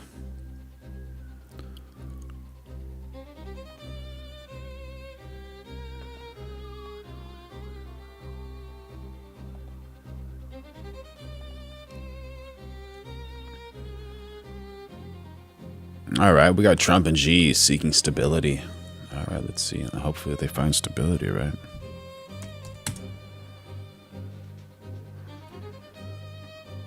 From the Wall Street Journal themselves.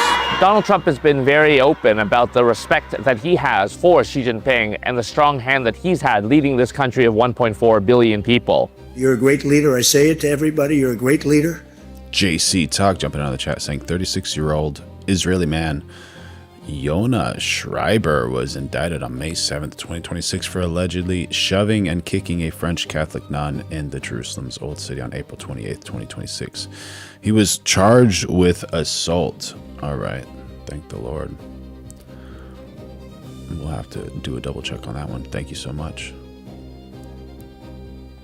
Sometimes people don't like me saying it, but I say it anyway because it's true. I only say the truth. Xi Jinping has reciprocated that as well by talking up the importance of U.S.-China relations, particularly at a time when there is so much volatility in the world.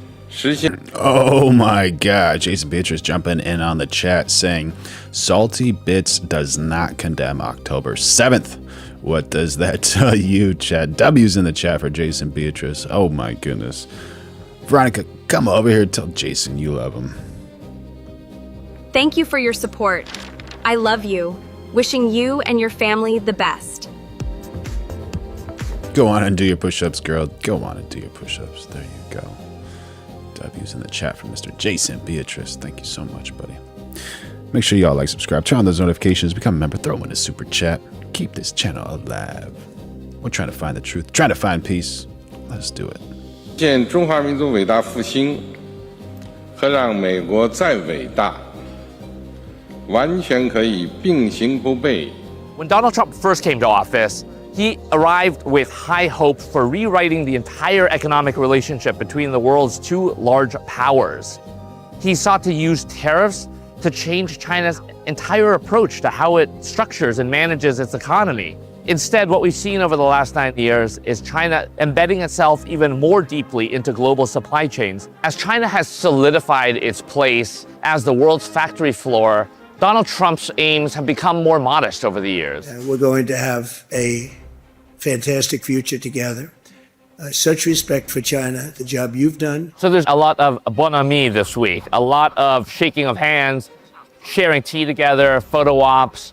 But behind closed doors, there are Jalen, thank you for the laughing disco, buddy. Appreciate it, brother. A lot of difficult issues between the US and China.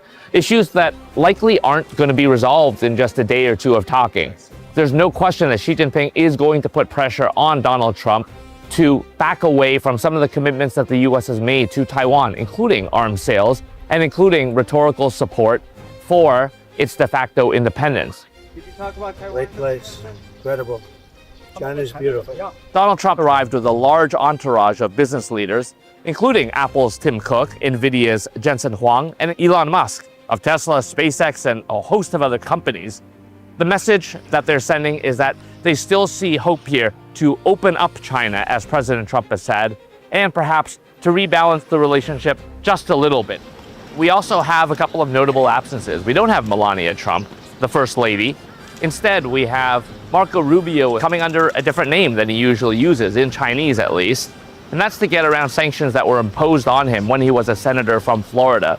Pete Hegsath, the defense secretary, he wasn't... That's very interesting news right there, bro. That's very interesting news. Yeah, absolutely. Expected to be here initially, but here he is in Beijing. Thank you so much, Joyce Haynes. Yeah, we got the best chat in the world. You guys gotta know that, and we appreciate you. Everybody loves you. Make sure y'all like, subscribe, turn on those notifications, become a member, throw in a super chat, and join this chat. We got the best chat. I love you guys. Expecting Xi Jinping to make his... I love you guys and girls at 21% of female subscribers we have. ...first trip to the U.S. in many years, perhaps in the fall. And later, towards the end of the year, we have two multilateral meetings where we expect the two leaders of the U.S. and China to meet yet again, one in China and one in the U.S. So there's a sense here that the two leaders are going to try and bring at least some modicum of stability. We got BBAJP saying F Trump. Somebody loves Trump. Maybe is that a guy or a girl? I don't know. Oh, never mind. It says insane criminal, and okay, never mind. Doesn't like Trump in that romantic way. Never mind. Of stability and calm to the proceedings, at least for the next few months. Capricu says Rubio is DEI. First, that's news for me. That is news for me. Yep, Takumi, that's how they bypass sanctions against Marco. We got Unknown Ian saying, in Rubio I trust.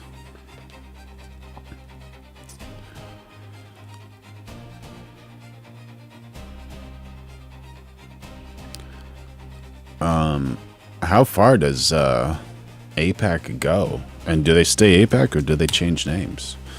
AIPAC is infiltrating American primary election. Thank you for your support. Oh, Veronica. I love you. Wishing you and your family the best. There you go. That was for Jason. But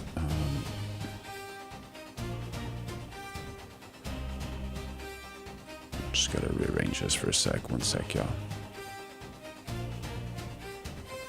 Yep, we're on the right one. Okay.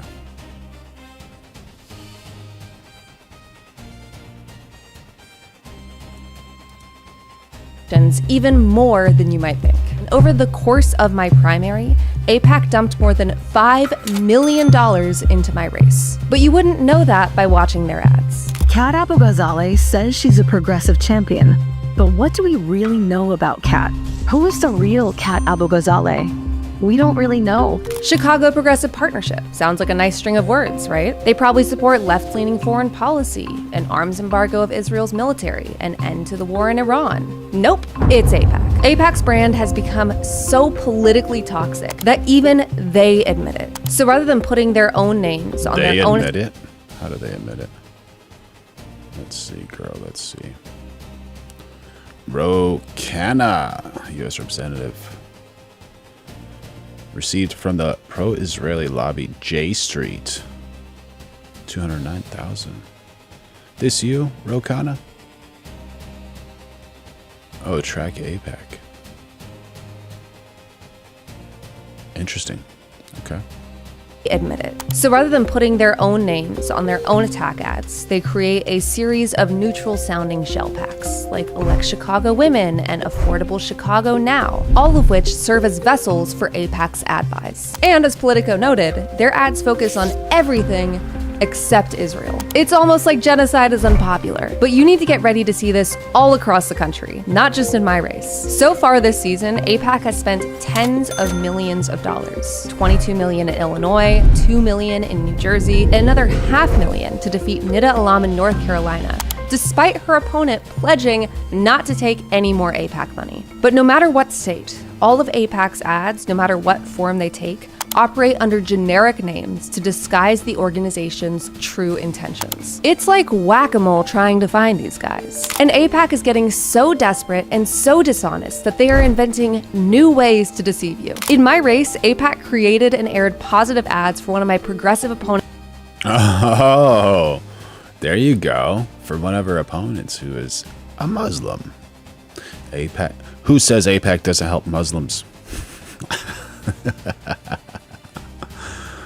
Gator Chris saying people talking S-hit have bot names. There you go. Opponents without her consent, hoping that it would take votes away from me. Just think about this for a second. AIPAC using their resources to create positive ads for a Muslim woman who has denounced Israel's war crimes? That's nuts. But the deceit isn't just in the names of these organizations, it's also in the content of the ads themselves. AIPAC creates some of the most egregiously dishonest ads in politics, which is saying something. They painted We got Brutal Facts saying, thank President Trump for removing the Ayatollah and his son. There you go. Do you guys agree or not? Make sure y'all like, subscribe, turn on those notifications. Going live every day of 2026. Become a member. Throw in a super chat. And we got Unknown EM saying, is Palestine on the AIPAC money? We don't know. We don't know, you know. Do you have any idea if they are? Damage. How you doing, buddy? Good to see you, brother. Good to see you. Junaid Ahmed as Elon Musk's best friend for owning some Tesla stocks years ago. And as for me, AIPAC's big juicy scoop was an op-ed I wrote in my now defunct high school newspaper when I was 16. But a spokesperson for AIPAC actually bragged about their deceitful strategies, saying we will use every tool in the tool. We are going to use every tool in the toolbox to try to get the best possible pro-Israel results. Jordan continued. All right. There you go. Box to get the best possible pro-Israel results. Which makes me wonder, if you have to trick the American people into voting for your guy, and if you'll support any candidate as long as they sign a blank check to Israel, maybe you're not as pro-democracy or pro-America as you pretend to be. Boom. Boom. Who is this lady?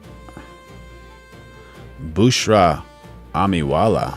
Bushra Amiwali. Okay, let's just do a little fact check on this gal right now.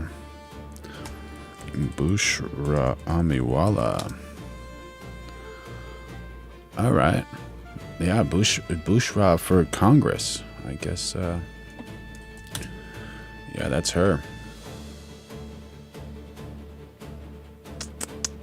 Yeah. Is she... if she's showing her hairs, that's illegal in the Muslim thing, right? Keynote speaker. Oh, she's one of those edgy Muslim girls. So I'll show you some hair, girl. I'll show you a little bit. All right. There you go. APEC supporting Muslims. Yeah, you guys brought up some of China spying on Americans. Well, we got China spying on UK people. Here we go.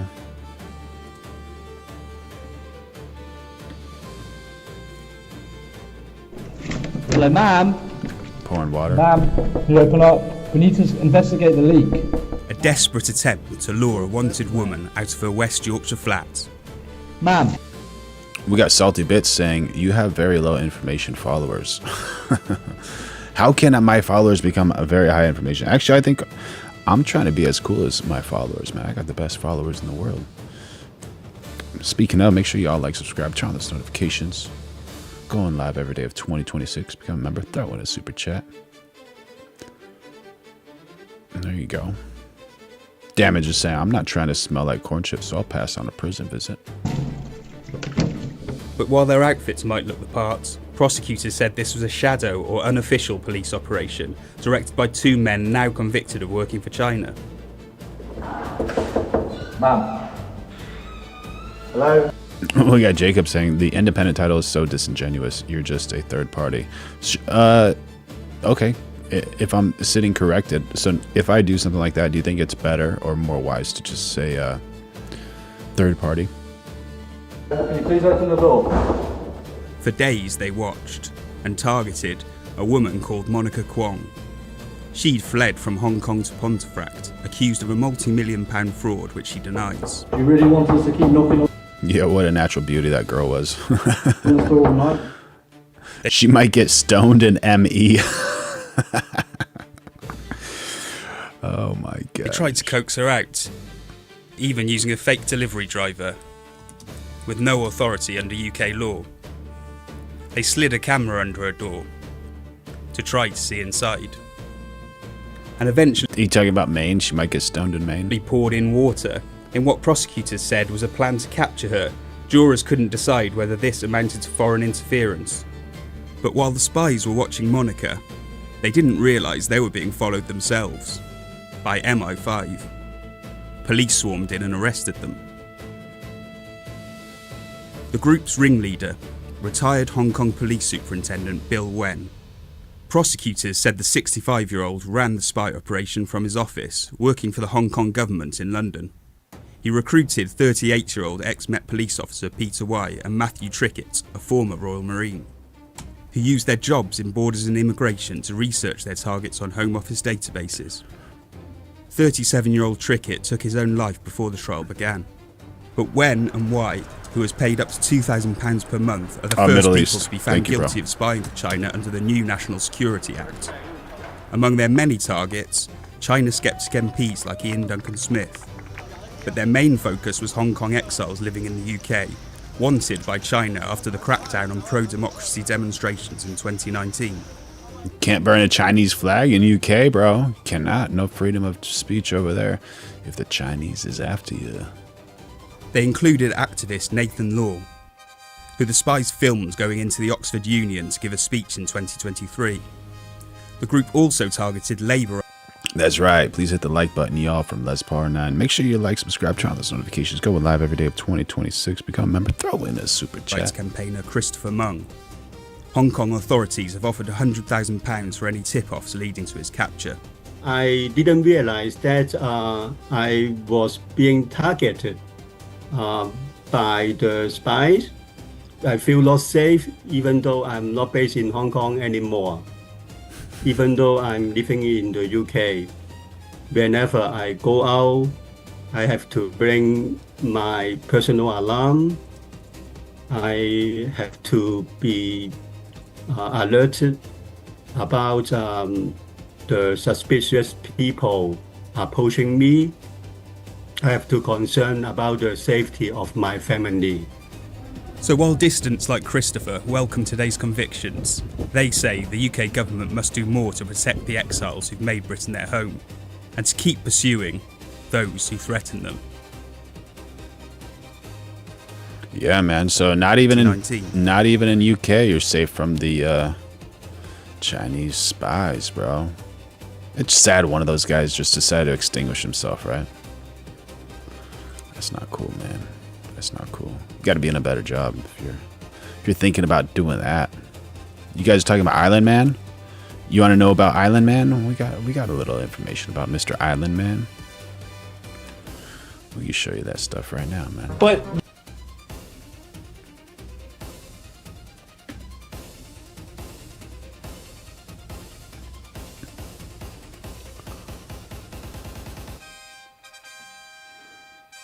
we got a chat from Damage saying, so you choose a warmonger in McCain rather than a Trump. See, I wonder what you independent pick a side, really. Pluto Boy says Trump is a warmonger.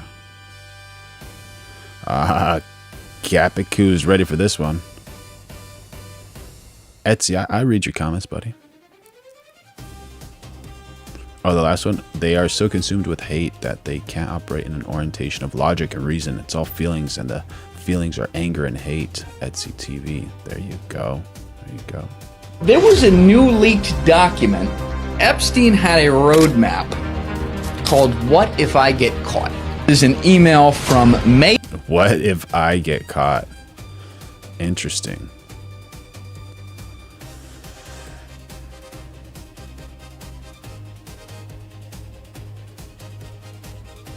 May 1st, 2009, Mr. Epstein, Dr. Jarecki asked me to send you the following notes along with the statement, quote, I'm thinking of writing a new book and I need a co-author. That's exactly the cover I would use too. Yeah, it's like good. the O.J. Simpson, if I did it. Yeah, literally. Not saying I did, but it says, what if I get caught? And it's got a bunch of segments right here. The first segment, trouble avoidance. Have a fall guy. Avoid learning about illegal acts of others. So give no advice that aid and abets. Wife testimony. Safe houses. Disguises. Plastic surgeon. That's the weirdest one. Plastic surgeon. Of course, safe houses and all those types of things. It's like, yeah. Reason he wouldn't have those? Come on. But plastic surgeon, bro, ready to change in a moment's notice? All right. Document generation, birth certificate, driver's license, creating a new... Everything, man. New identity. And, you know, Epstein's apparently dead, right? That's what they told us. That's what they say. That's what they say. Island man. Stage gate.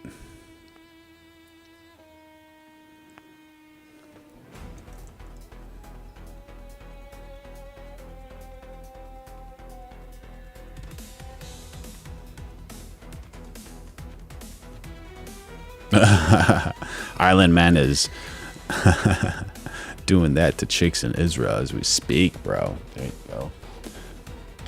We got Matthew Gardner saying Palm Beach Pete is Island Man. Island Man is Palm Beach Pete.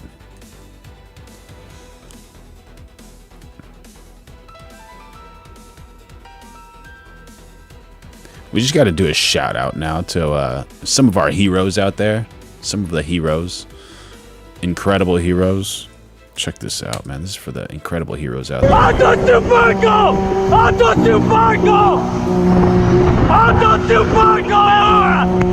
Imagine this, bro. In the middle of the ocean, wild, nothing around you. You're screaming at some dude that probably doesn't understand you. Heroes, bro. It's gonna be hard to get on. It's gonna be hard to get on.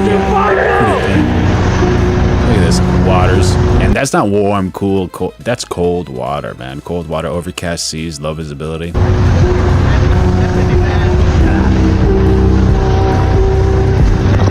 Jumping on board, bro. Dude. Smashing that door up there. Boom, boom, boom, boom. Look at that. Open the door. Bam. Dude, hands up, dude, hands up. And it's that moment right there is so scary. You have no idea what's going on, bro. You better have your weapons drawn, ready for the worst, dude. Ready for the worst. Dude puts his hands up. These guys are not messing around, dude. And if you look at what this dude's wearing, imagine swimming with that, dude. He's wearing, what, 35 pounds of gear, maybe? You got any veterans in there? 45 pounds of gear? And then wet? That's 100 pounds, bro. That's so dangerous. He probably has like a life vest, maybe, or somebody, but I don't know, dude. What a job, bro. What a job. W's in the chat for these heroes. Yeah, unknown. This is probably Coast Guard, and then it's military special forces. Yeah, Coast Guard.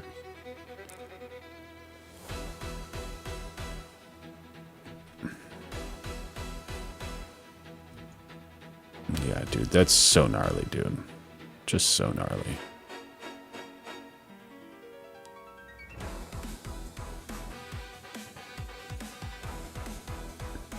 We had someone in the chat last night. We're going live every day of 2026. Make sure you like, subscribe, turn on those notifications, become a member, throw in a super chat. We had somebody last night not too happy with Fauci.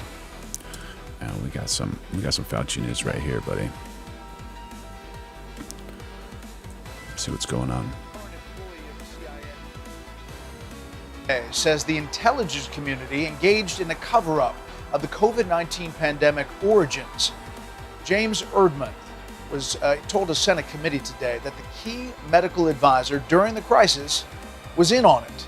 Democrats on the committee boycotted the hearing, and the CIA did. We got TCGPSA saying L Coast Guard. What do you mean, bro? How do you say L Coast Guard? How do you say that? What's your reasoning for saying that, bro? Those are heroes right there, man. Denounced it. Congressional correspondent Bill Malugin has tonight's highlights from Capitol Hill. Good evening. Ghislaine Maxwell is in Canada. If she didn't have such a bad record, she's a pretty good looking gal. Bill. And Brett, good evening to you. Republicans say the headline from today's hearing with this active CIA employee was his testimony that there was a U.S. government cover-up about COVID-19's origins. A cover-up in which he says Dr. Anthony Fauci played... Salty bits. Vote for Dan Bilzerian. ...a very key role.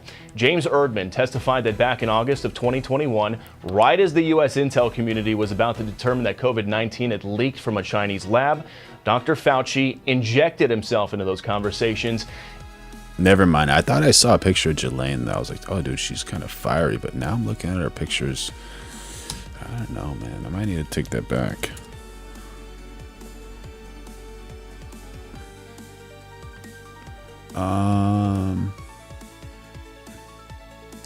I guess I gotta take that back.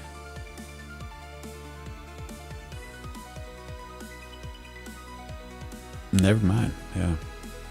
Maybe she has a cool personality, I guess.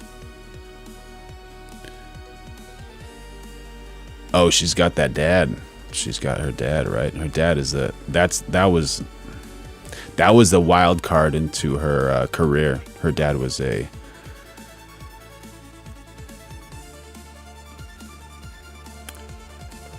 a dual spy for UK and Israel, something like that.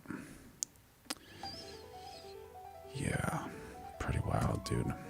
And the lab leak theory was suddenly changed to a neutral position just days. We got Corvus Album. Thank you for the correction, bro, saying she is an effing monster. Days later. it was significantly influenced by Anthony Fauci's injecting himself into the IC. We have documentation that shows that as of August 12th, the CIA was considering calling this a lab leak. That changed on August 17th of 2021. And that testimony she's funny looking. right there, renewing Republican attacks against Dr. Fauci. We just heard testimony that he intervened behind the scenes to try and get our own intelligence agencies, CIA, FBI, to change their assessment of the lab leak. Why? Because he helped fund the Wuhan lab. We got Etsy TV saying, read them, but you don't read them aloud. He supported and funded gain-of-function research, and then he tried to cover it up. And not a single Democrat on that Senate Homeland Security Committee showed up. We got Jacob R jumping in on the chat saying the 2017 study from the CDC said that the mechanical studies would seem to indicate that masks would have an effect on transmission. Our studies concluded they did not. There you go. To today's hearing, that fact reflected by a row of empty chairs. The CIA says... Frodo says, you think Trump will do the 250 pardons on July 4th? What's going on? What's going on with the 250 pardons? That hearing was all just a political show, telling Fox in part, quote, the committee acted in bad faith by subpoenaing an agency officer for testimony today without notifying the CIA. The witness testifying today is not appearing as a whistleblower in pursuit of the truth, but instead in response to the subpoena issued by Chairman Paul. This proceeding amounts to nothing more than a dishonest political theater masquerading as a congressional hearing. Well, Senator Ron Johnson responded to that. Okay, so President Donald Trump is reportedly weighing a plan to issue 250 presidential pardons to celebrate the 250th anniversary of the United States on July 4th, 2026. A symbolic move, often referred to as 250 for the 250th, is currently in the preliminary stages. The target date, while July 4th is the primary focus, officials are also considering June 14th, 2026, which is both Flag Day and the president's 80th birthday.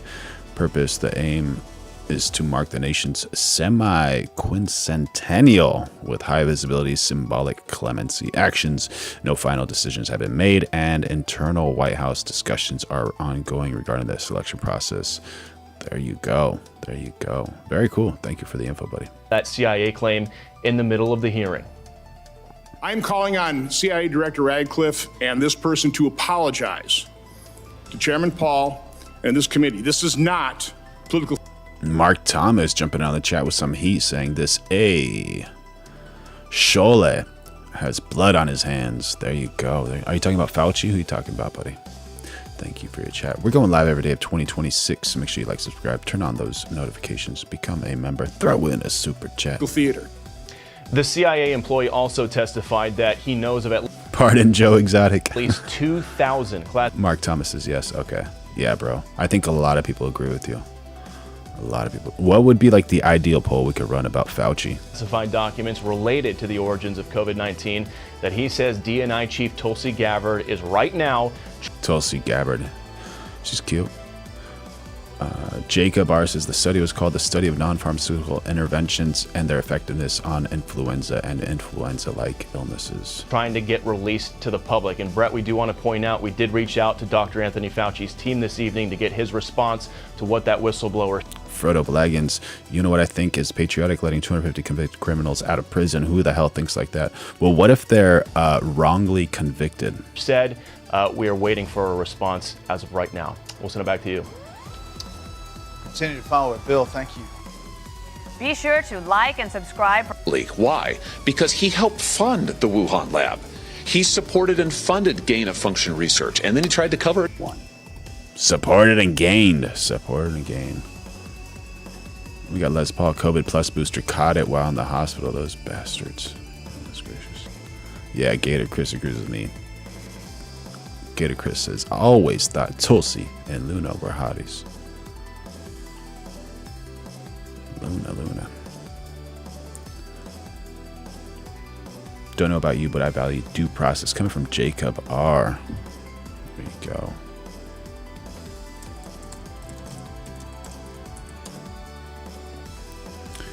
Due process of law is a fundamental constitutional principle ensuring that the government must respect all legal rights owed to a person, guaranteeing fair and just treatment through established legal procedures before depriving an individual of life, liberty, or property. Originating from the Magna Carta and enshrined in the 5th and 14th Amendments of the United States Constitution, it serves as a safeguard against the arbitrary exercise of government power. There you go, buddy. 100%. I don't think anyone would disagree with you. Anyone of a sound mind. All right, here's the thing with Elon Musk, man. This is Elon in China. He's just circling around, taking videos of everything.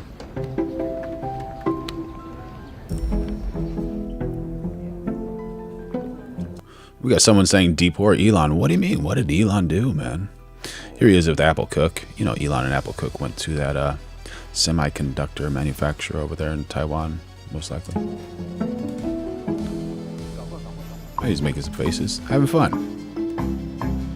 With Xiaomi CEO Li Jun. Xiaomi was banned from, no, it was Highway from China, banned in the United States.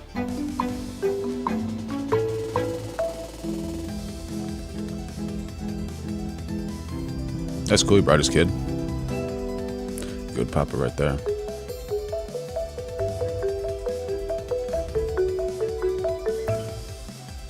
Good man, good man. Good man. What do you guys think? W's for Elon or not really?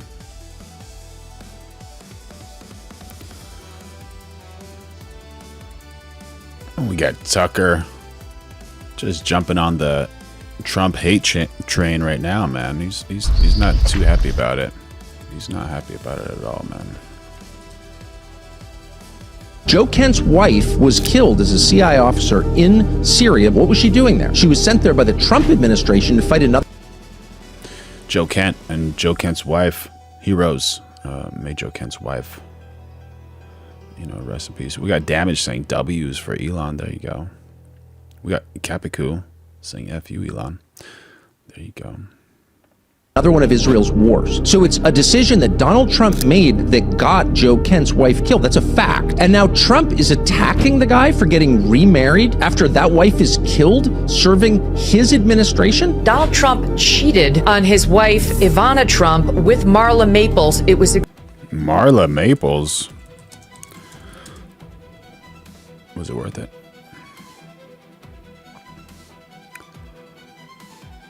Wasn't she like a television personality?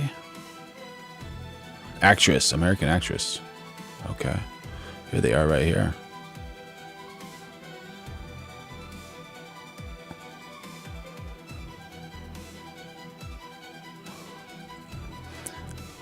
Hold on. Joke incoming.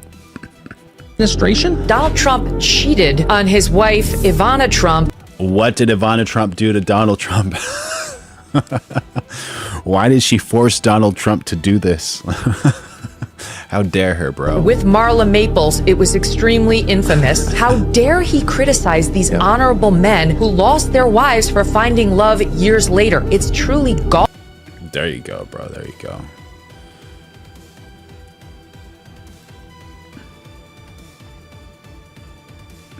Mamdani's wife meets an Israeli model. All right, dude. So Miss Israel 2025 is snubbed by Zohran Mamdani's wife. So I'm guessing this is Mamdani's wife over here. And this is the Israeli model.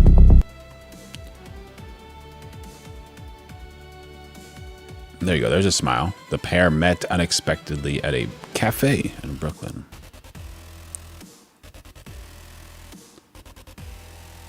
Melanie Shiraz took a selfie video with New York City's First Lady, Rama Douaji. She's not taking his name. Okay, his last name. Before the former revealed her identity as Israeli.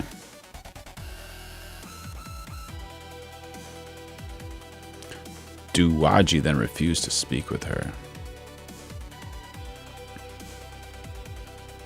Shiraz says she criticized Douaji's pro-Palestine stance. Oh, there's a little thing. It says, in solidarity with Palestine and the families of Sheikh Jarrah who are facing displacement from their own homes, a literal ethnic cleansing. Save Sheikh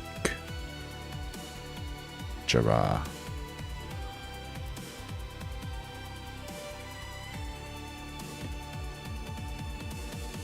There you go. There's the gal. There's the gal.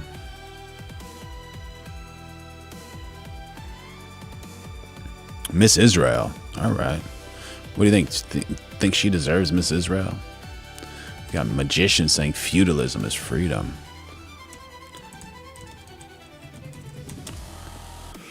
What does feudalism mean? Feudalism was a social, economic, and political system that dominated Western Europe during the Middle Ages, roughly the 9th to 15th centuries. It was structured around the holding of land in exchange for service or labor, characterized by a hierarchy where lords granted parcels of land called fiefs to vassals in return for loyalty and military service.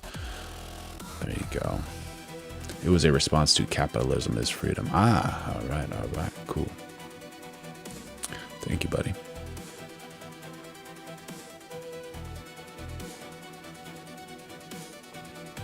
All right, Candace, talk to us, girl. Talk to us.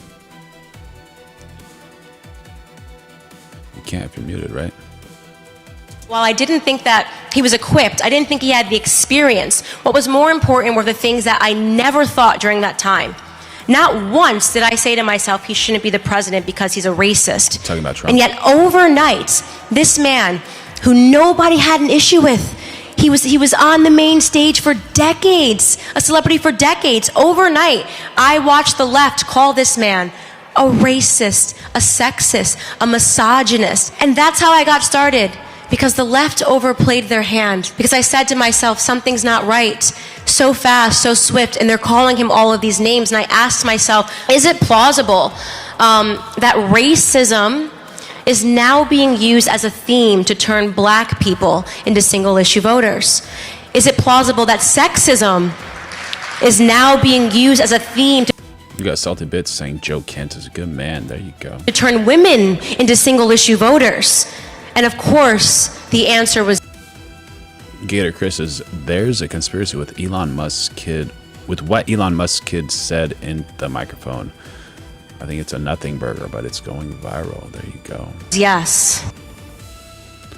That's wild. That's wild.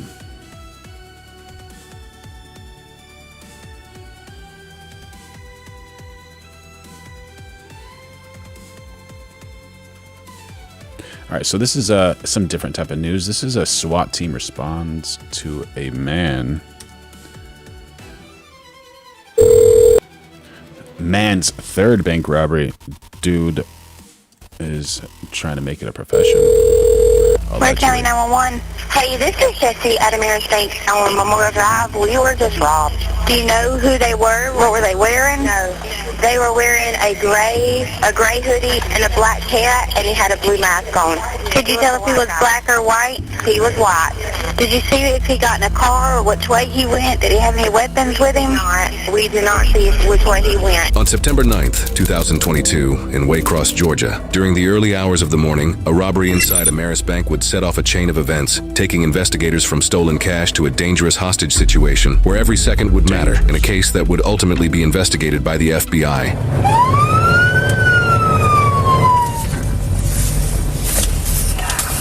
just be advised, he had his hand in his pocket the whole time. They're not sure if he was actually armed. He should be a skinny stature. So scary, man. Imagine walking up there. He came to her. My manager was in the back room with the camera. Because when he walked up, he didn't have no mask on. When he walked up to me, he said, can you cash it? I want to know that he picked up a Marion too. And when he said it should have been a check, it was a note. And the note said, do not press any buttons and give me the money. And it had the Project Bluebeam. What's that? denominations. And so I'm trying to read the denominations. And Did he take the note with him? Yes, he slid it back when I gave him the money. Yeah, he has the bank Yes. Okay. Doesn't have a tracker, just got the payment. Who else witnessed this? Etsy TV says the fact that there are millionaires and billionaires gives everyone something to aspire to. It lets you know that you could possibly get there, that there's a chance that you can make it. There you go, man. There you go. Get some inspiration there. Talking, yes. Like I was standing here when he walked in, and he went straight down. So when he walked out and she came up, one of I was just wrong. I didn't see a weapon, but I didn't want to touch it. So I waited till he walked out. I said, Jesse, come here. I said I was just robbed, but I didn't motion him or nothing. I didn't have a weapon, and I didn't know. That's okay. I mean, you did the right thing. I have a friend of mine that was out there in parking lot. She saw some. Okay, yeah, she's been sitting in the car the whole time. Okay, so she did see it. She was sitting up there the whole time.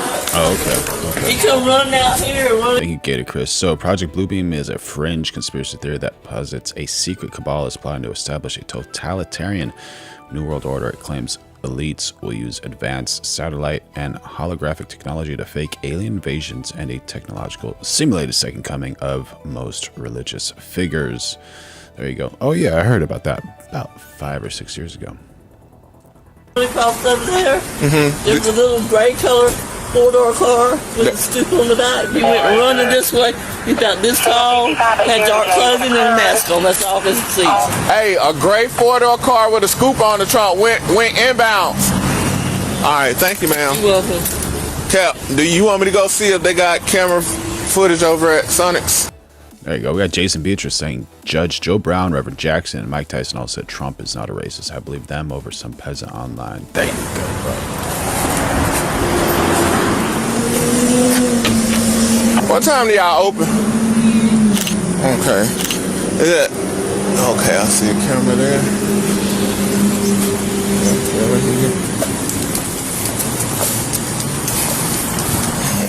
Both the stores over there got cameras, but they don't open until 10 o'clock. In which, they sitting outside, but the doors are locked.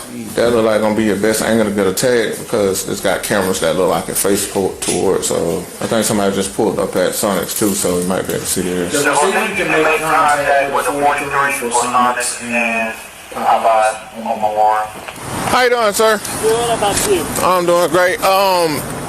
Your camera's working? No. That's why I just told the 911 person that it's called. So don't none of y'all cameras work? They're all down right now. Can I help you? Yes, ma'am. Do y'all have Oh, here we go. We got a how luxurious is Elon's jet? How luxurious is Elon Musk's private jet? This is his 5th private jet, the Gulfstream G700, the latest product from Gulfstream Aerospace in the United States, and also currently the largest private business jet in the world. Its total price exceeds $700 million, and the operating cost is $60,000 per hour. Just filling the tank once cost $1,680,000. The aircraft is 110 feet. In the world? Is that accurate? $1.68 million? Dude. The aircraft is 110 feet long, 25 feet high, and can accommodate up to 19 passengers at once. The entire jet features 20 panoramic windows and 5 ultra-luxurious living rooms, and it is equipped with a double bed and a private shower. The most noteworthy feature is the jet's cabin entertainment control system. I guess jet fuel, you know, is more expensive, but $1.68 million. Which includes a biological clock lighting system that simulates sunrises and sunsets, making passengers to adjust their internal body clocks before reaching their destination. In terms of power, the G700 is still powered by Rolls-Royce's Pearl 700 turbofan engines, with a maximum flight speed is 704 miles per hour. This allows Musk to efficiently cross oceans and international borders, easily reaching any destination. Elon Musk single-handedly changed the whole vehicle industry in California, and some might argue the world. So yeah, does he deserve it? For sure, bro. President Trump is now on his way home, boarding Air Force One this morning after his historic summit with Xi Jinping. Two leaders seeming to have productive talks on issues like trade and investing in America, but other issues like Taiwan, still a tense flashpoint. You're watching Fox & Friends First here on a Friday morning after a very busy week. I'm Todd Pyro. And I'm Carly Shimkus. So much to break down this morning. And we start with Doug Lazater, who is live in Washington. Yeah, Jason Beatrice jumping on the chat saying, Etsy TV, these people that hate on billionaires are the same people that love watching rappers flaunting money on, and diamonds on a yacht surrounded by thongs. Yeah, what a contradiction right there, right? Hating on them, but also watching someone that tries to become a billionaire. I doubt there's any rappers that are billionaires. Let me see. With all the details from President Trump's latest movements overnight. Hi, Doug. Carly and Todd, good morning. The president is on the long flight back to the United States this morning after wrapping up this summit with Chinese President Xi. All right, so I'm corrected, I guess. As of 2026, Jay-Z is widely recognized as the wealthiest rapper, while with his net worth estimated to be around $2 billion to $2.8 billion. He is firmly established as the first hip-hop artist to reach billionaire status. There you go.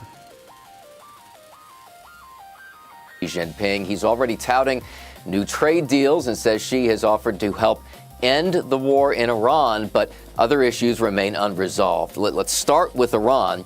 Before he left China, the president told Sean Hannity that Xi did offer assistance in ending the conflict, saying China agrees that Iran can never possess a nuclear weapon and that the Strait of Hormoos should reopen, just as reports emerged that another ship was attacked and another was seized. We did discuss Iran. We feel very similar to Iran. We want that to end. We don't want them to have a nuclear weapon.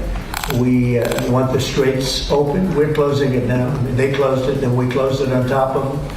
But we want the straits open, and we want them to get it ended because it's a crazy thing. I have no idea how Jay-Z has more money than 50 Cent. Let's look it up.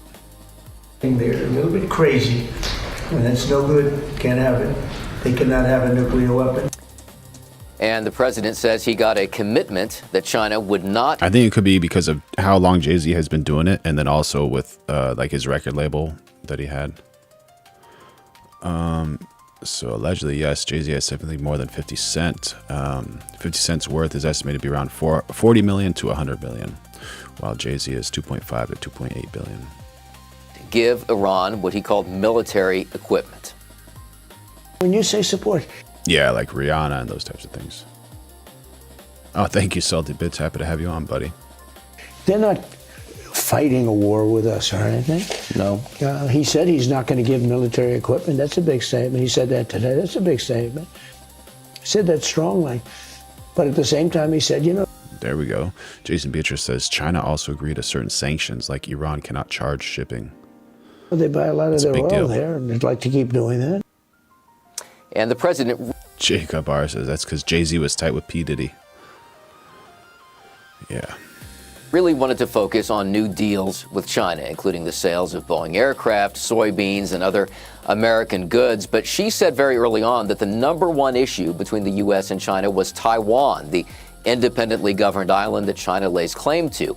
His language was pretty pointed in that regard, but there's no indication that U.S. policy toward Taiwan has changed. We will not have to wait too long for a follow-up meeting. The president has invited Xi to visit the U.S. in September. Carly and Todd. It's a home-and-home series here on the diplomatic front. Doug Lazater, thank you. With that, let us bring in Gatestone Institute Senior Fellow Gordon Chang. And Gordon, we're going to pick up where Doug left off, the major issue of Taiwan. Did anything materially change with respect to Taiwan following this summit?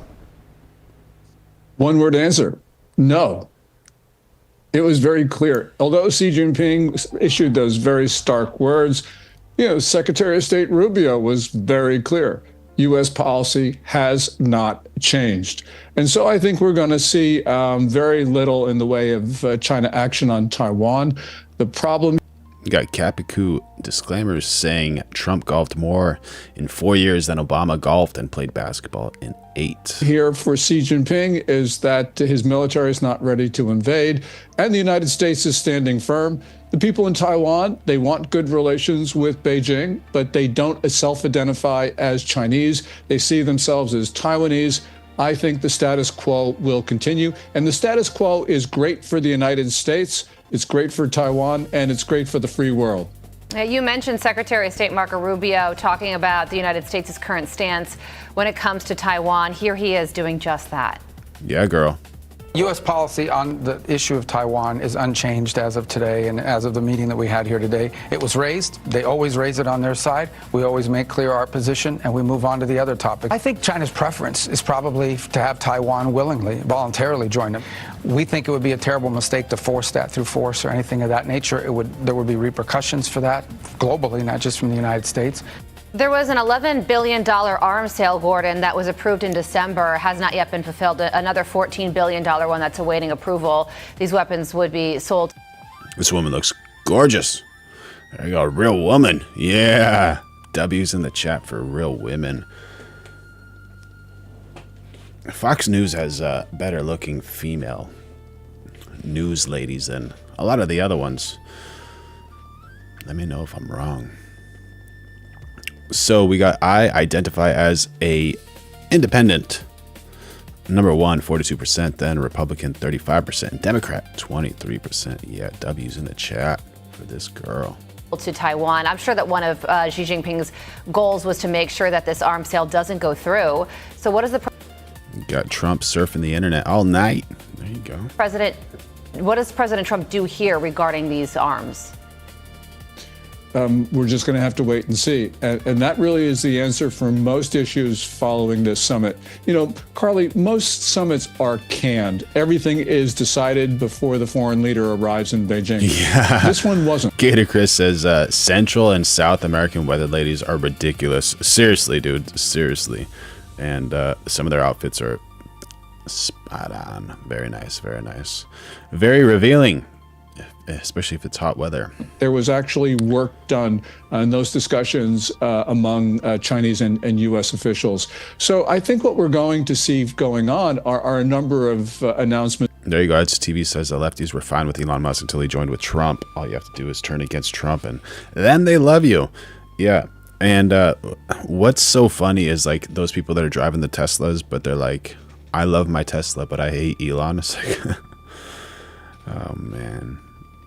Oh man, it doesn't matter. It doesn't matter. Like just love the man who made the car you love, right? On things, and one of them is that there will be an announcement on the new arms package at some point. The Chinese are very intransigent on a lot of things. We heard some pretty defiant words from Xi Jinping on Thursday, dismissive of the United States. There you go. Corvus Album says, crazy how independents have been the majority for years and years, but almost no representation. We got Salty Bits saying, blonde hair and BOO BS isn't attractive anymore. It's not? What's attractive then? So I think that essentially we're going to see the Trump administration. Faith, loyalty, good personality. Someone who can cook, clean, take it easy, inspire you, become a team player. Impose costs on China, just as China's been imposing costs on us in the run-up to the summit. And I think Jason Beatrice says, I wanted a Tesla until I heard about people attacking Tesla cars. I haven't really, I've seen about it, I've seen it, but I think that was just like a bad marketing campaign that propaganda the media wanted to push on the people. I don't know personally anyone that had that happen to them, and I know a lot of people with Teslas.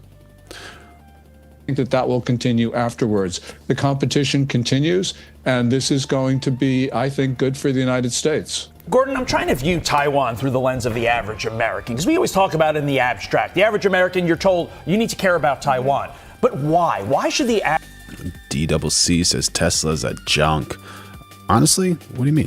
How do you think it's junk? You know, it's not ideal for someone that needs to travel very quickly in long distances. Obviously, an ICE car is better. ICE vehicle, internal combustion engine, when you can fill up gas in like 3 or 5 minutes and just bam, go, because it takes quite a long time to charge, especially with the lines and all those types of things. But you got self-drive with a Tesla, which is, man, so beneficial. And they're fast. They are so fast. Like if you, a Plaid, let's see what a Plaid is. 2027 Plaid 0 to 60 miles per hour. Not gallon, hour. 1.99, bro. Unreal. These things are like just so fast because they have no ice lag. They're just absolutely so fast. 1.99 seconds in a 1020 horsepower tri-motor setup. 0 to 60 in under 2 seconds. I think that's like the second fastest after a Neverin. Or these cars are just so fast, dude, so fast. Obviously they don't handle like some of these European sports cars, and they don't have the sound and all that type of stuff, but they're incredible. They are incredible. They are heavy, but they're incredible. And the technology is very, very advanced. Average American care about something so abstract? Is it all about sort of that key test of American credibility on the world stage? Etsy TV is saying, trying to push false narrative that there are no billionaire rappers, then refutes himself. Well, yeah, of course. I only speak about what I think, and then if I'm wrong, I'm like, oh, look, I sit corrected. What's wrong with that? Is it so wrong to be like, oh my gosh, I learned something new in front of you. I'm not perfect. My goodness. Thank you for the chat. We're going live every day of 2026, so make sure you like, subscribe, turn on those notifications. Do we ever get a response about what it was Salty Bits who said about women? Salty Bits did not respond about women. Okay. Don't know what is attractive in a woman. Or is it something as tangible as like, we need all the semiconductors to do what we want to do? Why does the average American care? Yes, Svening Marcus Descal says China has much better. I heard China has some amazing electric vehicles, that's for sure. Gordon?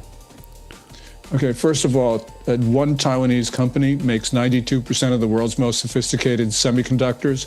The other 8% are made in South Korea, which is going hard left right now. So if the U.S. wants a future with semiconductors, then we are going to have to defend Taiwan. But it's much more than that. You know, Todd, you mentioned U.S. credibility. After Matthew Gardner, that's for sure, bro. Every morning, that's right, dude. That's a good one. Gator Chris says the new $200,000 Corvette is beating Koenigs and Bugatti off the line now. Wild. The catastrophic withdrawal from Afghanistan, a key test of U.S. credibility and resolve is our willingness to defend the free society of Taiwan. But we also got to remember that Taiwan sits in the middle of our Western defense perimeter, something that we drew in. There you go. Yeah, the 2026 Chevy Corvette ZR1X is reportedly beating multi-million-dollar hypercars like the Koenigsegg Jesko and Rimac Nevera in drag races with reported 0 to 60 miles per hour times as low as 1.68 seconds. That's 0.21 seconds faster than that Tesla Plaid. And sub 9-second quarter-mile passes. The roughly 230,000 electrified American car uses a 5.5-liter V8 and an electric front axle to achieve these results. Yeah, bro. W's for Corvette. In the 1800s, and Taiwan prevents the Chinese Navy and Air Force from surging into the Western Pacific. There are other reasons as well. We know China's attacking democracy. We cannot allow the Chinese to absorb any democracy, especially one as important as Taiwan, because there would be inevitable propaganda saying that the U.S. was finished. We know this because we heard that after the fall of Afghanistan. So this is from many different perspectives. We need to defend Taiwan. And by the way, because the Chinese aren't ready to invade it yet, this is a great time to sell Taiwan everything that it wants. Yeah, well, the president right now on Air Force One. This was his 7th face-to-face meeting with Xi Jinping. Describes their relationship as very good, even a friendship. With all of that in mind, and the president heading back to Washington, D.C. now, what would you say your top takeaway, your major headline from this trip after all is said and done is? We will only know that as these agreements are announced. And it's going to take some time for the China and the United States to hammer them out. One thing that I'd like to see immediately would be Jimmy Lai freed, the Hong Kong dissident. He's a real hero of freedom. President Trump said he was going to raise the issue with Xi Jinping. We need to protect those people that China is persecuting mercilessly. And we got to know that Jimmy is 77 years old. He's in very poor health. He's held in really miserable conditions in Hong Kong. I'd like to see President Trump with a renewed effort to get him free. Yeah, it seems like President Trump does have capacity to get people in these kind of situations free. We'll see if it happens to Jimmy. Gordon Chang, thank you as always for your insight. We appreciate it, sir. Be sure to like and subscribe. Absolutely. Very attractive, very attractive. Okay, so Salty says, smart, informed women who aren't shabos, goy idiots are attractive. Shabos, goy idiots. What is a shabos, goy idiot?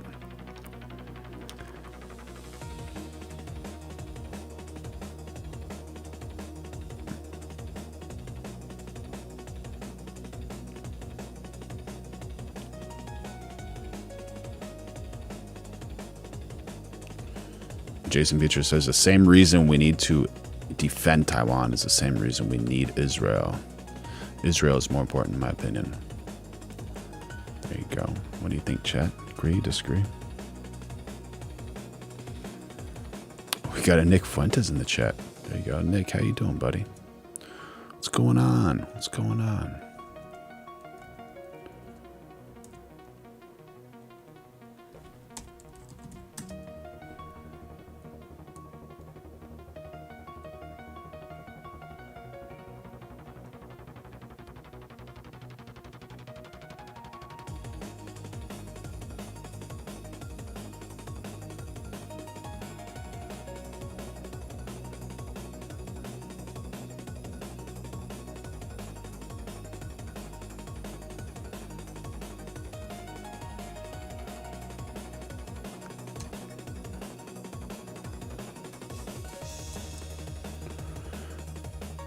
All right, we got a reason here to learn how to do self-defense. This is pretty important. Pretty important.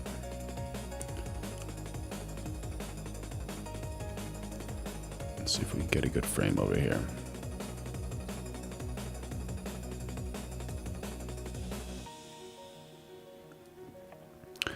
So there's a 18-year-old car wash employee who trains in jiu-jitsu. He tackles a man armed with an axe who is threatening people. He actually threatened his brother as well, which is not the wisest thing to do, right? So he lowered it. So once he lowered it, that's when I shot the takedown.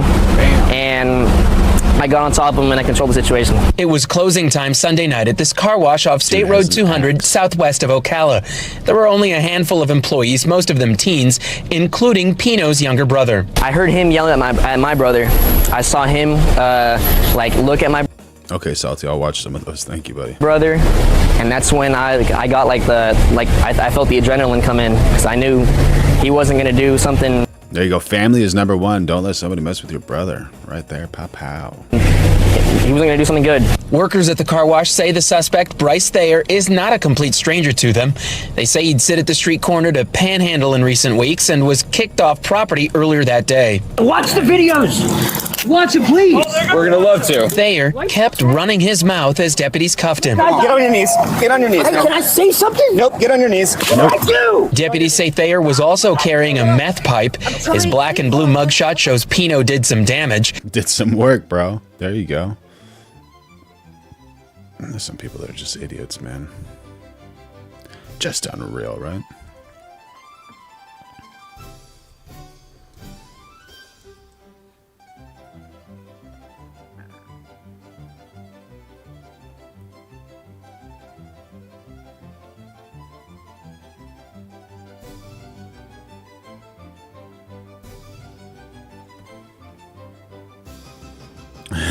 Pino went Grigio on his face. That's right, Jason Martin.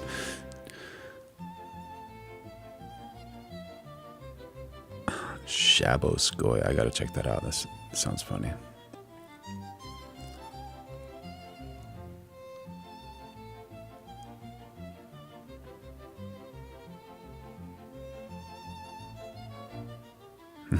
White American panhandler.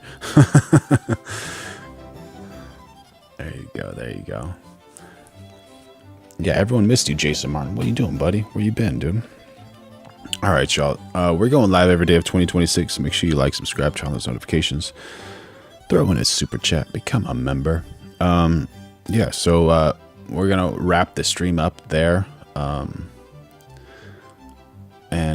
Yeah, make sure you enjoy. And if people are just spewing hate on you, just let that hate roll off you like water rolls off of a duck's back. And yeah, the Discord. That's right. We got a Discord. Join the Discord. It's on my YouTube homepage. Let's see if I can pull it up for y'all really quick. Drop a link in the chat.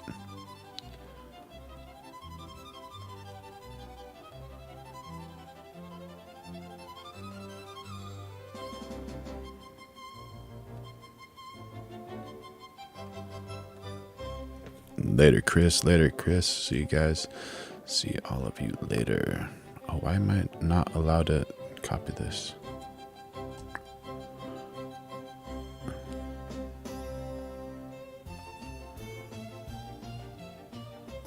There we go. That's one way to do it. Bam. All right, Jason. See you next stream, buddy. Yeah, we will ignore the left and just move forward like Trump. That's right. That's right. Appreciate you, Damage. Thank you, guys. Thank you, guys.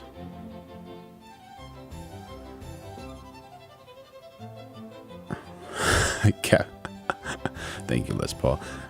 Cappy Koo says Charlie Kirk is black, can't vote, and got deported. Is God a liberal? There you go. That dude's not trolling for sure. All right, y'all. I love you. The Lord